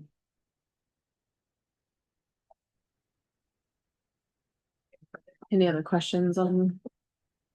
Are we comfortable approving the position? What was the F for family Um, success advocate? Is it Mhm. student success? What do you want? I make a motion to approve the family success advocate position for the elementary. As presented. I can second that. All right, Thank you. all in favor? Aye. Any opposed? All right, the next one is approval of a SBO resource. Yeah, This so is that. yeah, so this is SBO resource. So this would be, again, no exchange of funds, but we would still receive the 4 FTEs to try to max out our sharing agreements. Again, it may happen, it may not. It just kind of depends on the load that they have right now. But this would just be somebody for us to kind of collaborate with as far as, SBO wise. It's not the shared thing, it's just a resource. So if other districts, I mean, we could do it with somebody locally as well, for sure, if we wanted to, but again, this was just an option that both the districts that I was kind of traversing at that time said, hey, if we can maximize our sharing dollars, let's do so. Like I said, there's no exchange of money here at all, so it wouldn't cost us anything. I can make a motion to approve the SBO resource 28E agreement with Sumner Fredericksburg. I'd second that. All in favor? Aye. Any opposed? All right, approval of interfund transfers. Elsie, you want to talk about these? Just a technicality, the ESPSS funds we approved, I believe that was last month. That was a one-time state money. It's already been paid out, but we just have to have technically in here interfund transfer for the lunch portion. And then the bond revenue payment was July 1st, so. There it is. Where was the transfer from? I It left just that says blank. from, Oh, it goes from. Which one to 40? I got a. 33, 36 to 40.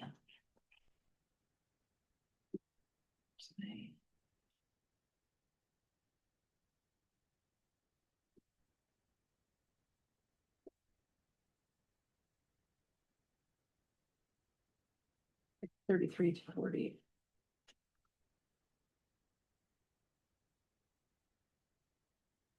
So what is that? Is it That 33 is, say, yes. Right, say to general? no, to 40, the bond and interest, Oh, okay. So from, 33 to 40.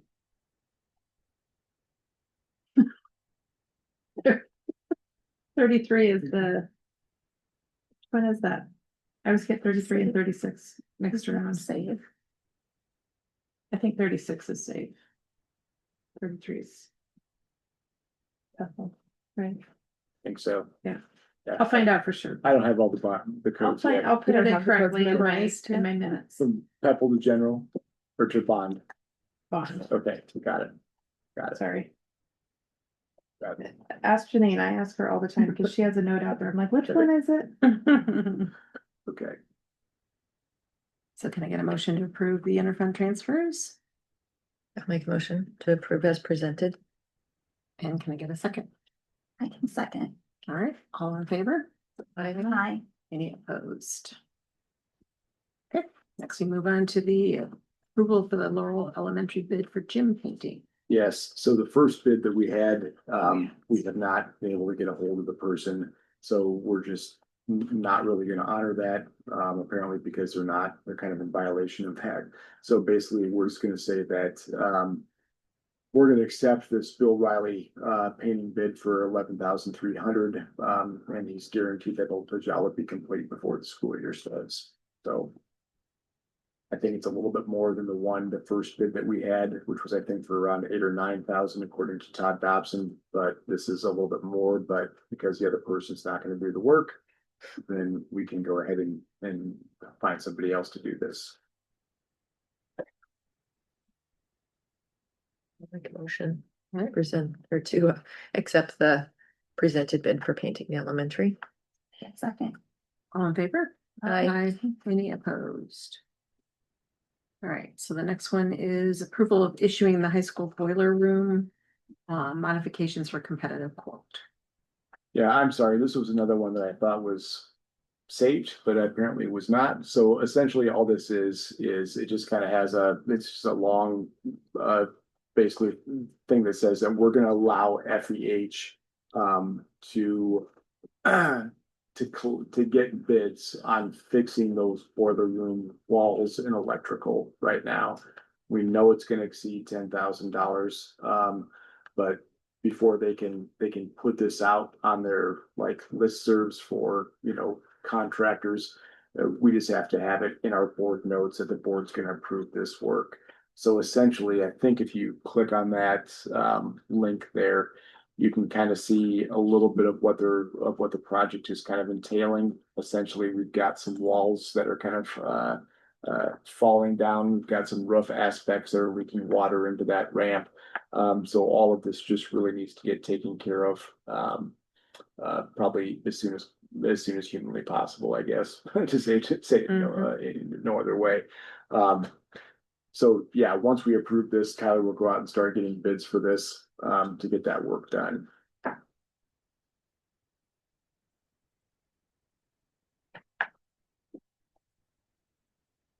Make a motion that we. I had it pasted. Sorry. I didn't hit save or something, so I like, I'm like, oh crap, there's nothing on there. Yeah, that is the boiler. Go ahead. You can, Okay, I make a motion that we approve the issuing of the modifications for competitive quotes. I'll second that. All in favor? I, Any opposed? All right, next item is some adjustments to the 25-26 academic calendar. Yeah, calendar right now says that we have open house on Friday, the 22nd, for elementary and middle school. We're simply gonna move that to Thursday, the 21st.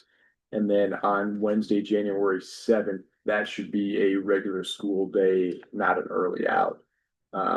So we just need to approve those modifications and then we'll repost that to the website and let parents know that we've made some changes to that. Not significant, but just Thank you for doing that. welcome. I make a motion that we accept those changes. I'll second. It. All those in favor? Aye. Aye. Any opposed? All right.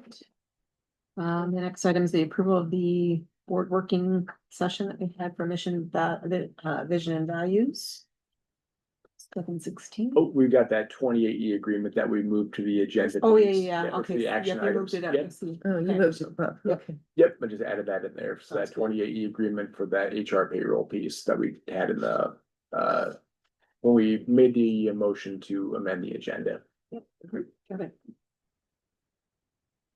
Did anybody have any questions on this one? I know we talked about it earlier.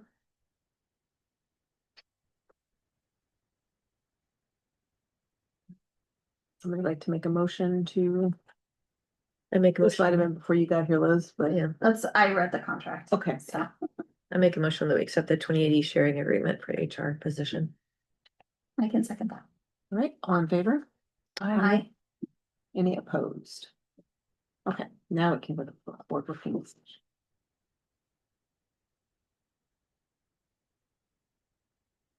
Okay, last thing would just be simply to kind of put our final stamp of approval on our the result of our mission, vision, values work from last week. So you haven't had a chance to kind of read through this. If you want to wordsmith it tonight, we can still wordsmith it before we approve it. That's totally fine. If you have questions about anything, or you're thinking, oh, I had some thoughts about this over the weekend, could we go back to this? Like, that's fine too.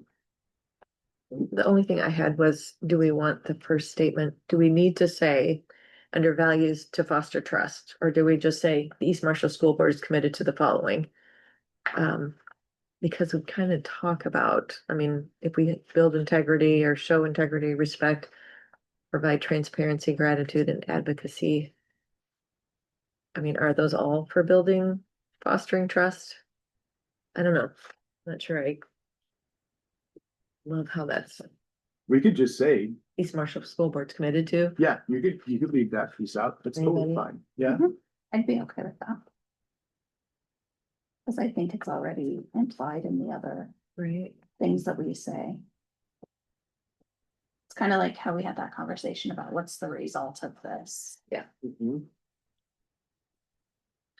I was reading this and you were on it and I kept, going, what is this? Let's keep moving. I love that.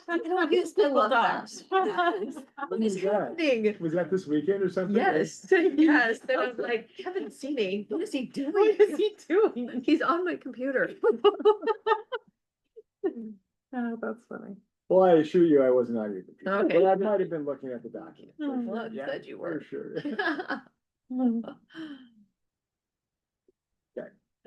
I think it looks good. I'm pleased with how this turned out and I feel like we have a good place to begin. Mhm. All right. Okay. Make a motion to approve the updated mission, vision, values, statements from our 7/16 work session. And I will second that. Sorry. Yes, All right. All in favor? Aye. And any opposed? Right, so now we go to citations. Yes.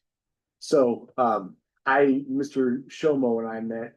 Oh, you better go with Bobby, they will. Well, almost all of us know him. Well, Gonna see if he has shoes on, because at the Y, he never has shoes on. Bobby and I met last week. You better rein us in. Go ahead. To talk a little bit about some loss control options for our buildings.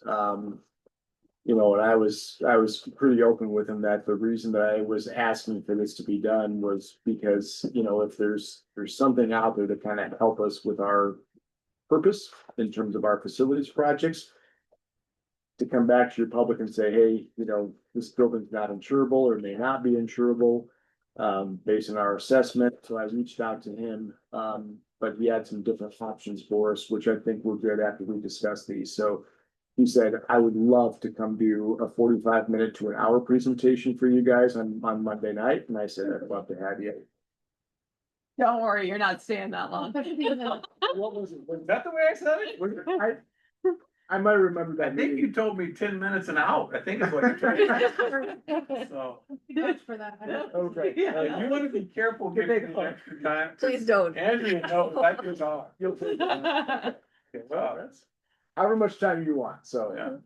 Yeah, and then I don't have to explain to you guys, I'm not Andrea's husband, because half the people in the community think I am. So I'm gonna give you, you guys might have already seen this, but I think you might have two. Yes, I'll give them. Right, and you might have two. Yes, I do. And you probably don't need two then. Thank you. Thank you. So this was a renewal that we've already processed, through Tony before he was gone. Just wanted to make sure you guys were aware, it was a really, really good renewal. It looks like it's flat. It's not. Your workers' compensation has a modification factor tied to it. That is a 3-year moving average. So there's always a year coming on, a year going off. And you had a great year. Your 3-year right now is great. So your work comp actually went down by 20 grand. And that offset what happened to you on the property side. So we're still struggling on the property piece, and then we're struggling on the linebacker, which is professional liability. And then the umbrella is following along with that. Now, if you follow what's happening in the insurance industry, insurance carriers collect $1 from you. With that dollar, they want to pay their claims, they want to pay their employees, they want to pay their agents, and they would love to have a nickel left over. If you looked at 22, 23, 24, 22 and 23 especially, they were spending $1.20, $1.25, $1.30 for every dollar they took in. So what you saw was a bunch of carriers leave Iowa. And believe it or not, the New York Times called me and flew out here and spent an entire day with me. That should scare you. That one, they knew to call me. And you know, and the state insurance department called me and said, be really careful what you say. Oh, really? Yeah. Yeah. Oh, really? But the reason they came, only 2 states out of the United States in 19, 20, 21, 22, only 4 states lost money in the insurance industry all 4 years. And you would think that's California and Florida, Right. but it was actually Iowa and Minnesota. So what happened were derechos. And derechos are in essence inland hurricanes, just no water. But you have the same type of damage that you would have in a hurricane. But insurance premiums in the state of Iowa are a fifth or a sixth of what Florida and California are paying. And even we had all the damages, but not enough premium dollars. And so what ended up happening was about a half a dozen carriers left the state. The carriers that remained circled the wagons. They closed up shop. And there isn't a lot of competition in the school market to begin with. And then the other area I focus on is municipalities, cities and counties. In the same way, there's only 2 options that are even presentable. And everybody closed up shop. You kept what you had, but you weren't interested in getting anything else or quoting anybody. And then they tried to figure out how can they get back to profitability, and that's where these high deductibles came from. The 1%, 2%. I just taught down in New Orleans a few months ago. Met an agent down there that just sold his first 10% wind-hail deductible. So we're talking about 1%, if you can imagine 10%. So just a tough market. Good news is 2024 was really good for the insurance industry in the state of Iowa.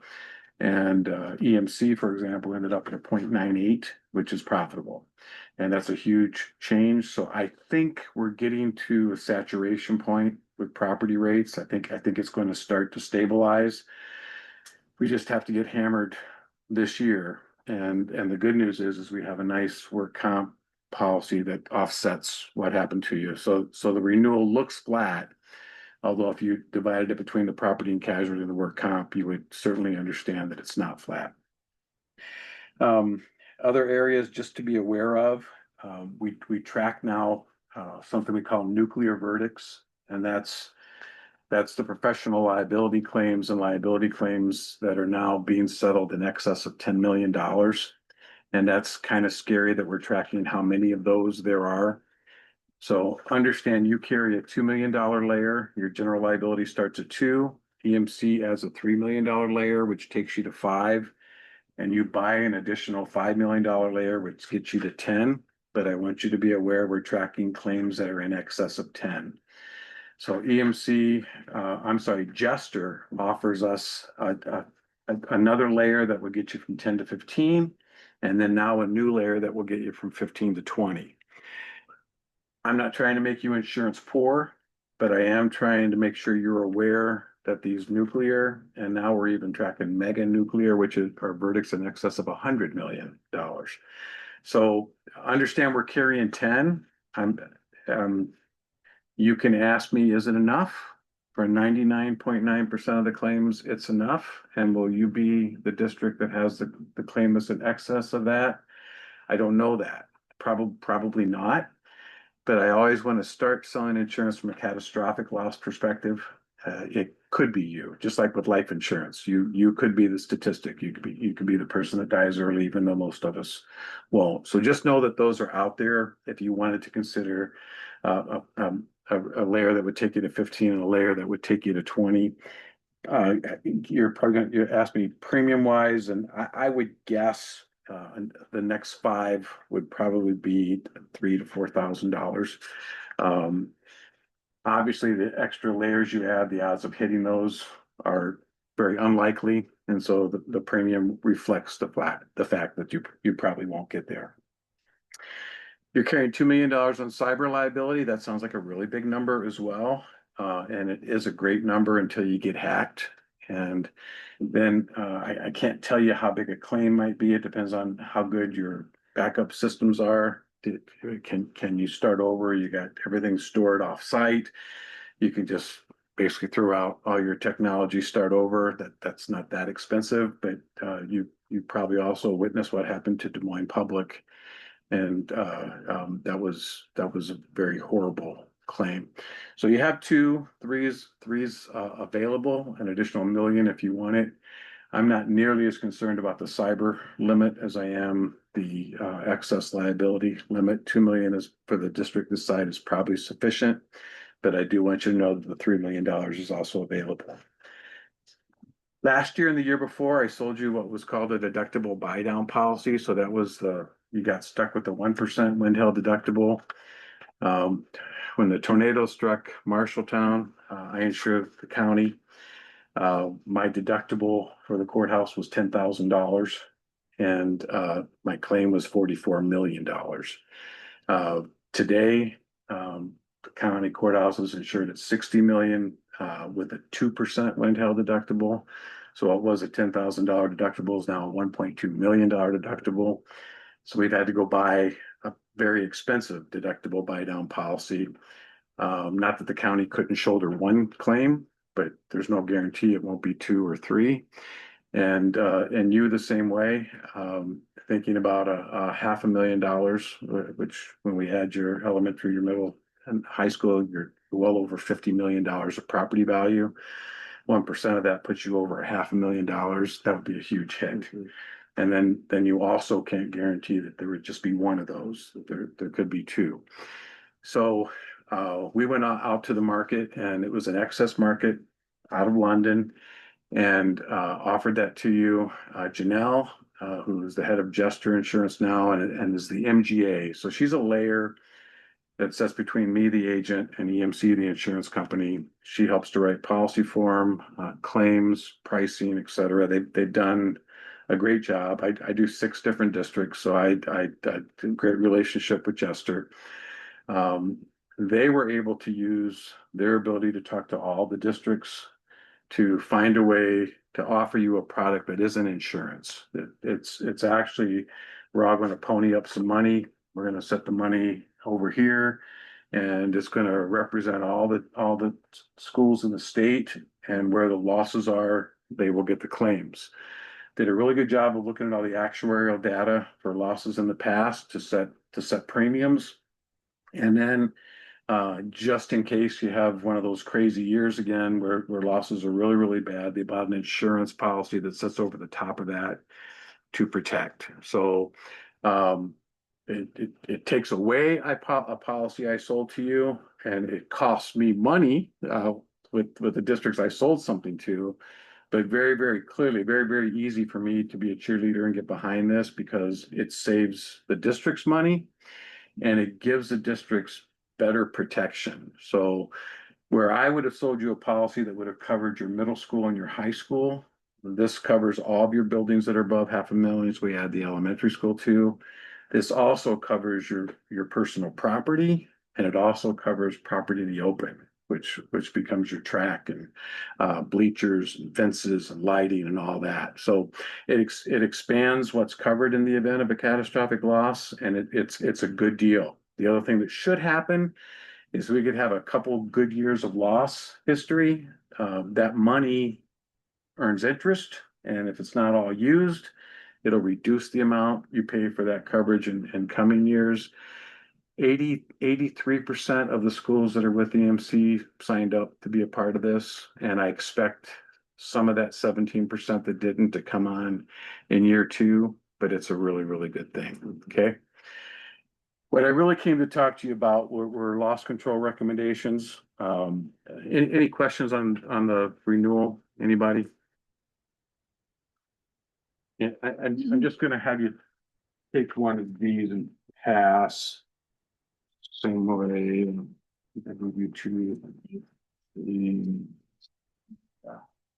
This one isn't to read. I just want you to note the highlighted in orange. EMC forever has had a wonderful loss control department. So what I like about EMC is they value education. Their employees are educated, whether it's an underwriter or a loss control or a claims person, they know their stuff. And forever, EMC has come to school districts and cities and they've said, we're going to take a look and you got a cracked sidewalk or this building, the eave spout or this on the roof, and they will give you a recommendation and they would say, we recommend that you do this. Well, 20 years ago and a decade ago, when EMC said this is a recommendation, that's exactly what they meant. You guys take a look. Does it fit in your budget? Does it make sense? Do you think it's a big deal too? If you do, get it done. And if you don't, there wasn't even any follow-up. About 5 years ago, EMC switched and a recommendation is no longer a recommendation. It's a mandate. And when they say that you need to do something, you need to do something. The problem is we've trained school boards and we've trained directors of buildings and grounds that we don't follow through. We tell you that this is a big deal, but it's up to you whether you do or you don't. They didn't change it from a recommendation to a mandate. It still says a recommendation. They are not recommendations anymore. So you missed all the fun that Tony and the three of us had.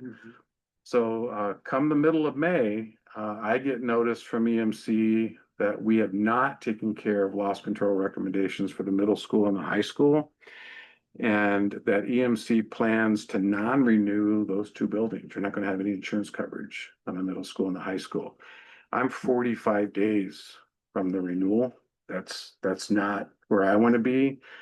It's not where Tony wanted to be. Tony had thought he had responded and explained to EMC why we weren't going to do those things. He thought it was closed.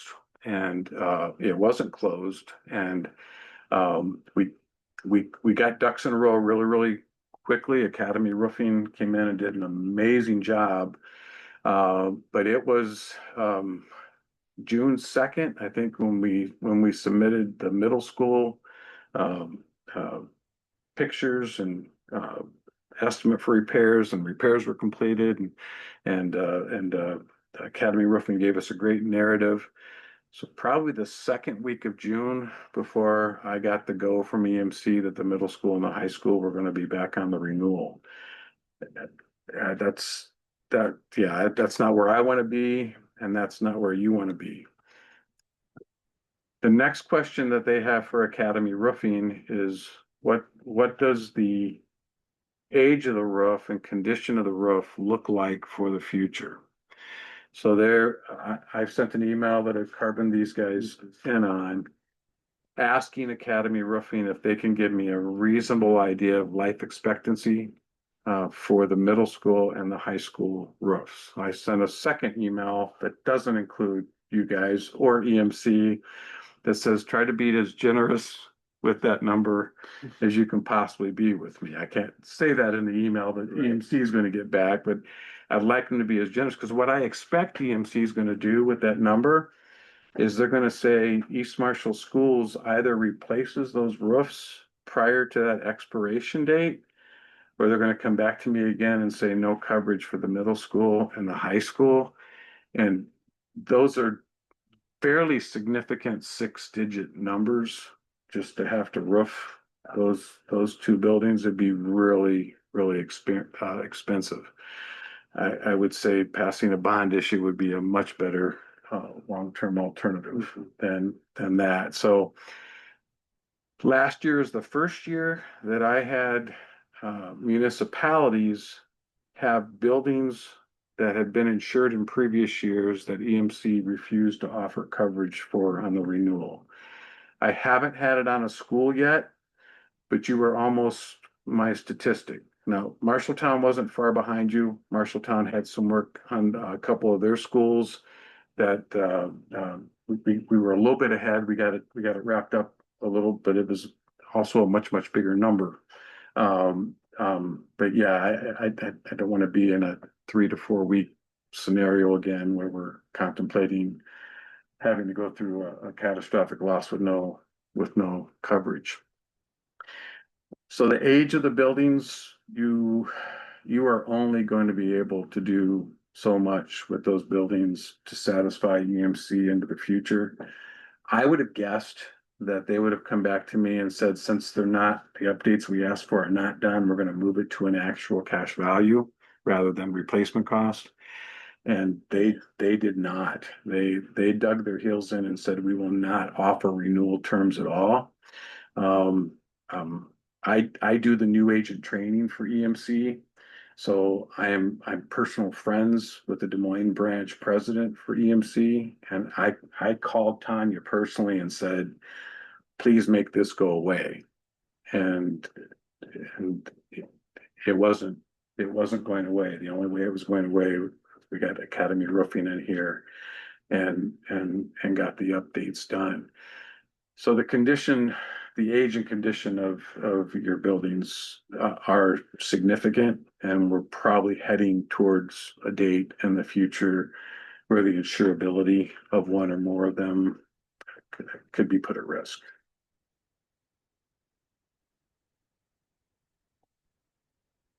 So our options then for with EMC that you and I talked about the other day would be maybe not that full blown. Yeah, so we talked about probably bringing EMC again a decade ago. If he calls me and says I'd like EMC's loss control to come in and look at all of our stuff, I would have said a district that's trying to be proactive, that's really good. Unfortunately, in 2025, if I bring them in, they're going to find stuff, but then they're also going to demand that you deal with the stuff. So even though it can be good for educating the public and your constituency, it could cause you significant problems in the meantime. So I told him if it were my decision, I probably wouldn't do a full-blown loss control, come in and look at everything, because we might not like what they find and we might not like what their position is having found it.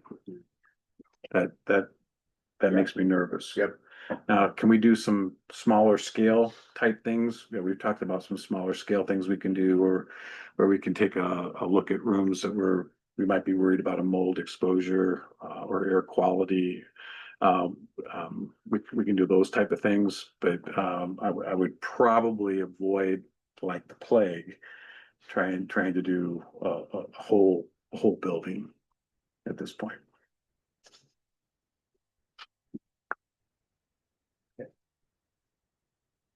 Yeah, they're gonna ask me questions. It's okay, you can handle it. Maybe Thank you for letting me come at 8 o'clock. Today is my mother-in-law's birthday Oh. and So so we got you out that, of so that, something? no, this got me 2 Zenos and the family dinner. To go first. So this lets me sleep at my house tonight. That's right. So yeah, that's a good deal. Oh, Anybody, any questions? we need the bond to pass so that we have new building, or at least something. Yeah, And I told, Tony's style was Tony met and talked with me and then Tony communicated to you what we talked about. And I'm absolutely fine with that, but anytime you guys want me here to be part of making a presentation to a board meeting, just reach out. Okay, appreciate that. thanks. Do you guys have any questions for Bobby at all? Ugh. Yeah. Always went on a downer. I know. Thank you. We like to end things on a positive note. We're gonna start over again, go back to the grade school statement. She was nice, cause usually she's part of the morning group of us at the Y, and so we swimmer aquatic people.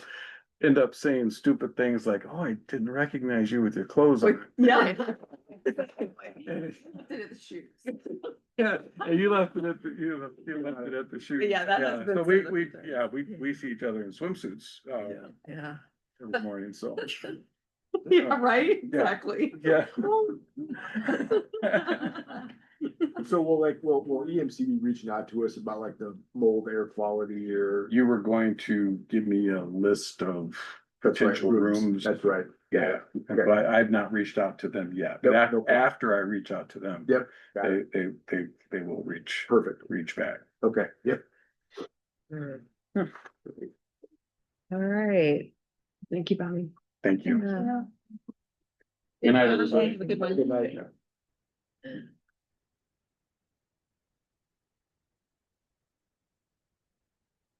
That wasn't very good. All right. Okay, It's okay, just shows that we need We need help. to do something. absolutely, Need help. absolutely. Okay. All right, so resolutions you had, We didn't have any. Nope, Okay. No resolutions tonight. and then board discussion, so. It's just a long process. It is a lot. It was a long. It was, yes. Wow, the part for a lot of pages. Yes, it was a very long preface.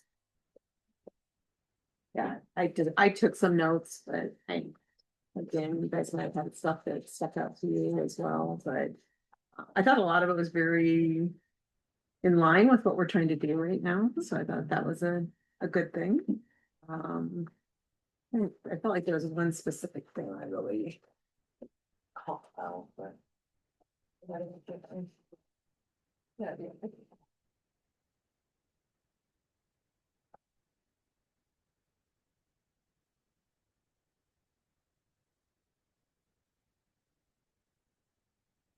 So it was a philosophical question, at the bottom of page 21.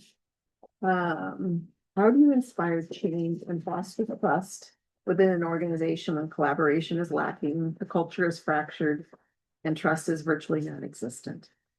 So I feel like you're up against that. I know we've had conversations, I've made comments to him, and it's gonna take probably our staff a while to be comfortable or trust. And obviously we saw that a lot in some of the comments from the facilities meetings, and I mean, I definitely think we're up for the challenge. I think we can do it, but I do think we also have to be honest about, there will be a little bit of an uphill battle with some of this, but I thought what I saw here was good. I thought there was a lot of comments in here about focusing on a student's capabilities as opposed to, maybe some of the challenges that they bring to the table. And then they talked about helping students that appear disengaged, disruptive, or never raise their hands. And so instead of just kind of classifying them in one way or the other, but instead finding ways to identify their value and bring out the best in them. The other one I liked was it said, I believe that when you enroll a child, you enroll a family. Culture is the full invitation and acceptance of not just the student, but their support system, their experiences and their story. So. How can we learn more about their stories? Mhm. Well, and even just like, again, going back to something small and dumb and maybe wouldn't even be like. Received well, but like we had an open enrollment, we have a whole family coming in. Can we send them? A welcome to our school district, something personal, Yeah. right? Or 2 or 3 kids, I can't remember off the top of my head how many they're bringing in, but. I feel like we need to be a little bit more personal, with people and intentional things. And so they're not just a number, they're not just, who cares? But we show that we value them, so. I think going along with that too, I thought about that, I know at the high school, one of the things that Matt has had staff do is reach out to parents and provide feedback if their child is performing well in a class and it means a lot because you don't necessarily interact with sometimes even your own high school kids. You think that they're doing well, that they're doing well by grades, but to hear some of the stories or things that they have to share from the classroom experience, I think is good. And so that is, I think building that culture of getting to know your students, getting to know your families and all of that. And so I would like to see something like that implemented at all levels, and maybe it is, but I just know that at the high school, I've seen that probably more than I've seen it anywhere else, so. Yeah. I think when I was looking through some of this stuff too, I was thinking that, sometimes school districts make a big push to attack, we got a culture problem, so we're gonna attack culture with surveys and Yes. companies, and we're gonna buy everybody East Marshall mugs that say I'm a great teacher or Mhm. something like that. Like we're gonna try to culture our way out of this box. Mhm. And I don't believe that culture can be attacked head on. I don't. Mhm. I think culture is an end product of what you do, how you make people feel, how you make people valued, how you connect them to the organization, right? Like that's what you get. If you go out tomorrow and buy 85 East Marshall kazoos and give them to teachers and say, hey, thanks for, being a teacher here, they're gonna look at you and go, what? Mhm. Right? So I think it's like recognizing being that assets based or assets focused type of a mindset. I think what they're talking about here with like looking for strengths in people, I think that's what we do, and then culture is the end product that happens. So. But then I also thought too, when I was, looking through some of that, like especially in the preface, like I think that as educators or as school districts, we're always so focused on what's wrong. Like where is that kid not proficient? Where can they not read? Where are they not doing well? How are they not behaving well? But we very rarely ever like look at that kid and say, you know what, in 7 class periods out of the day, you're good as gold. It's 2 that you have a problem in. So then we start thinking about, well, what are you doing well in those other 7 periods, right? And then how do we replicate that other places? And I think that sometimes we don't give ourselves enough credit for doing some of those things, or we just don't do them. So.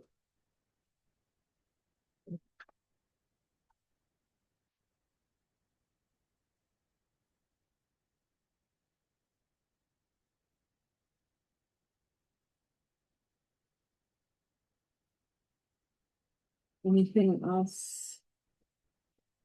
I think over and over, they talked about building relationships.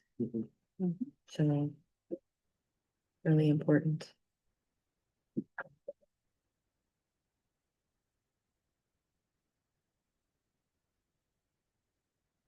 I also like became clear to me that while many teachers voice complaints, only a few are willing to pair those complaints with actionable solutions. And to me, that applies to parents too. I mean, that's not just teachers, but true leadership comes from being the kind of person who not only identifies challenges, but also works towards resolving them. So again, go back to the feedback from the building, it's okay, this is your view. So what? So what do you propose? I feel like, and I think we tend to just absorb it and, try to take it all on ourselves and no one person is gonna have all the right answers. So, I feel like I don't probably do a good enough job of asking those questions when I hear something like that, of saying, okay, well, what would you propose? And again, because we're not the experts either, so, so I thought that was, again, something to kind of keep in mind, so, because the loud voices are always the negative, right, so. And I think likewise with that propose, take the time to listen and hear out and, oftentimes those who do have solutions, I think in the past, have experienced an environment that wasn't supportive of the solution. And so, I think like where we were getting to was that the solutions weren't happening because they just weren't being offered up anymore. So that may be something, as we go forward, emphasizing that we support solutions. Let's Yeah. be solution oriented rather than say, nope, it's not your, we're not gonna listen, or it's not your problem. So.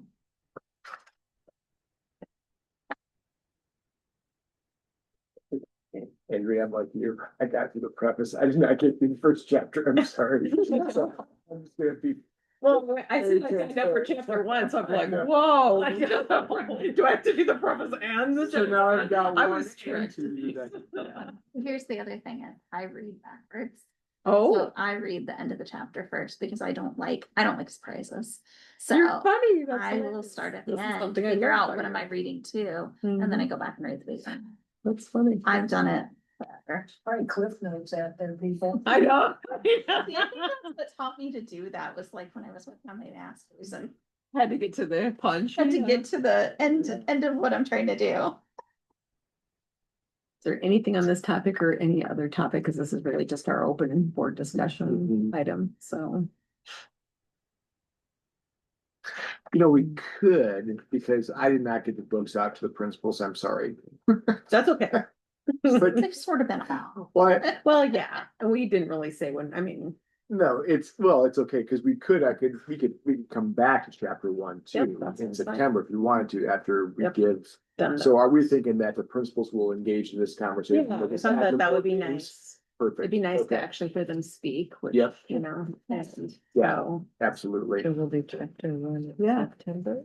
Okay. Okay, Yeah, works for me. and if you don't have to leave again, we could, yeah. Okay. I have one quick question. Who prepared this? I did.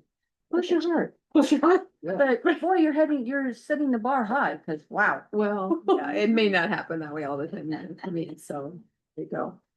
There's the disclaimer. Right. Let's see. So Kevin, did you want to go through Oh, yeah. Do we, board self-assessment? yeah, anything as far as the self-assessment questions that we felt like, if you just want to kind of read through those. Yep. Unified student centered board, blah, blah, blah, anything that we did well, anything that we feel like we need to do better next time.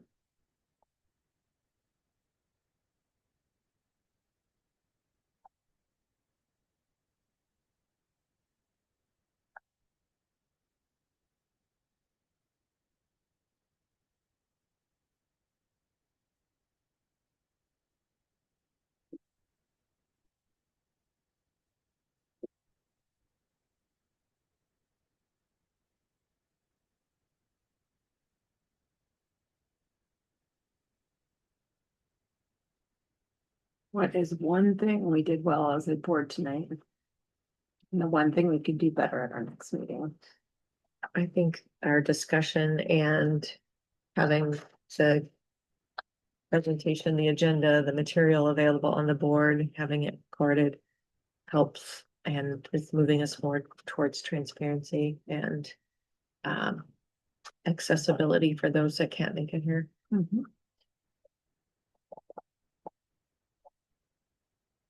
I'm worried that it wasn't accessible to Andy though, and Mm. I'm worried that you didn't have the stuff before tonight as far as like being able to like link or click on that stuff. Well, I read through it. I just But you wanted to print it off, I just wanted, okay, I'm a hands-on person and I just like to make notes in the corners. Yeah, absolutely, And I absolutely. can't make, well, you can, but it doesn't, I prefer paper. It's okay. Do you happen to, do you drive through Gilman like on your way home on Fridays? Well, you No, don't work on Fridays anymore, do you? no, but I'm Marshalltown to Laurel. I'm Highway Okay. 14, Okay, so, yeah.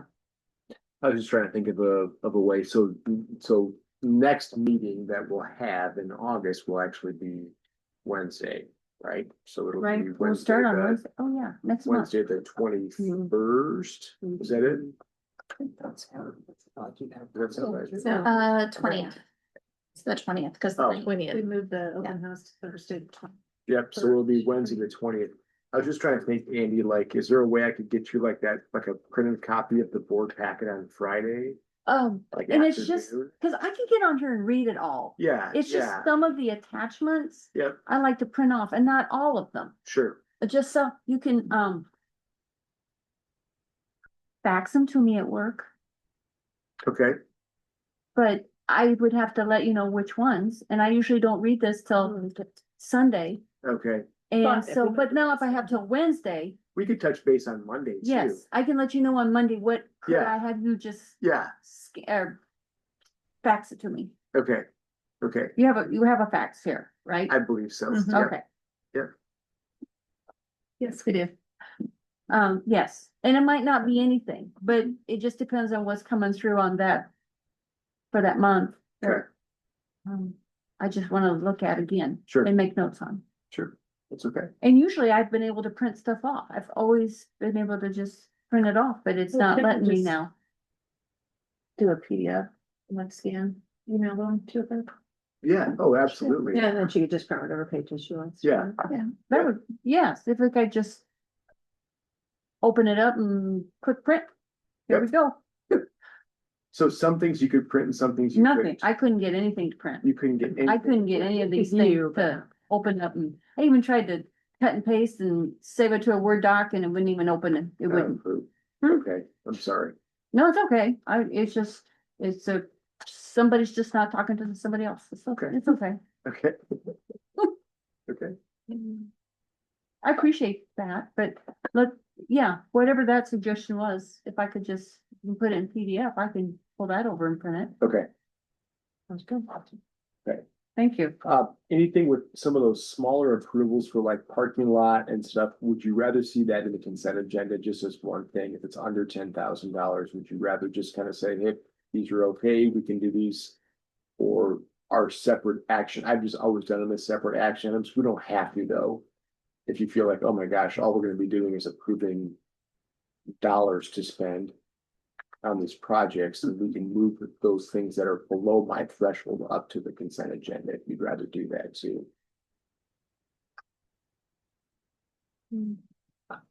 I mean, sometimes it's See nice how to it be able goes. to ask questions Mhm. about something if needed. So I think that is the benefit of it. Okay. Sometimes some of the bigger facilities things, Mhm. sometimes if they show up in action items, people are like, wow, we're spending this much money on this. We're Exactly. spending this much money, whereas in the consent agenda, it's a little bit hidden Yeah. sometimes. Yeah, and So- especially Yeah. if it's getting to be nickel and diming type things too. Mhm. I think that is valuable Okay. to document. All right, anything else before we? Can I get a motion for adjournment? I can make a motion to adjourn. Can I get a second? A second, all right, all in favor? Bye. Thank you. Oh, you, it's not much, but yeah. Let's all carry that.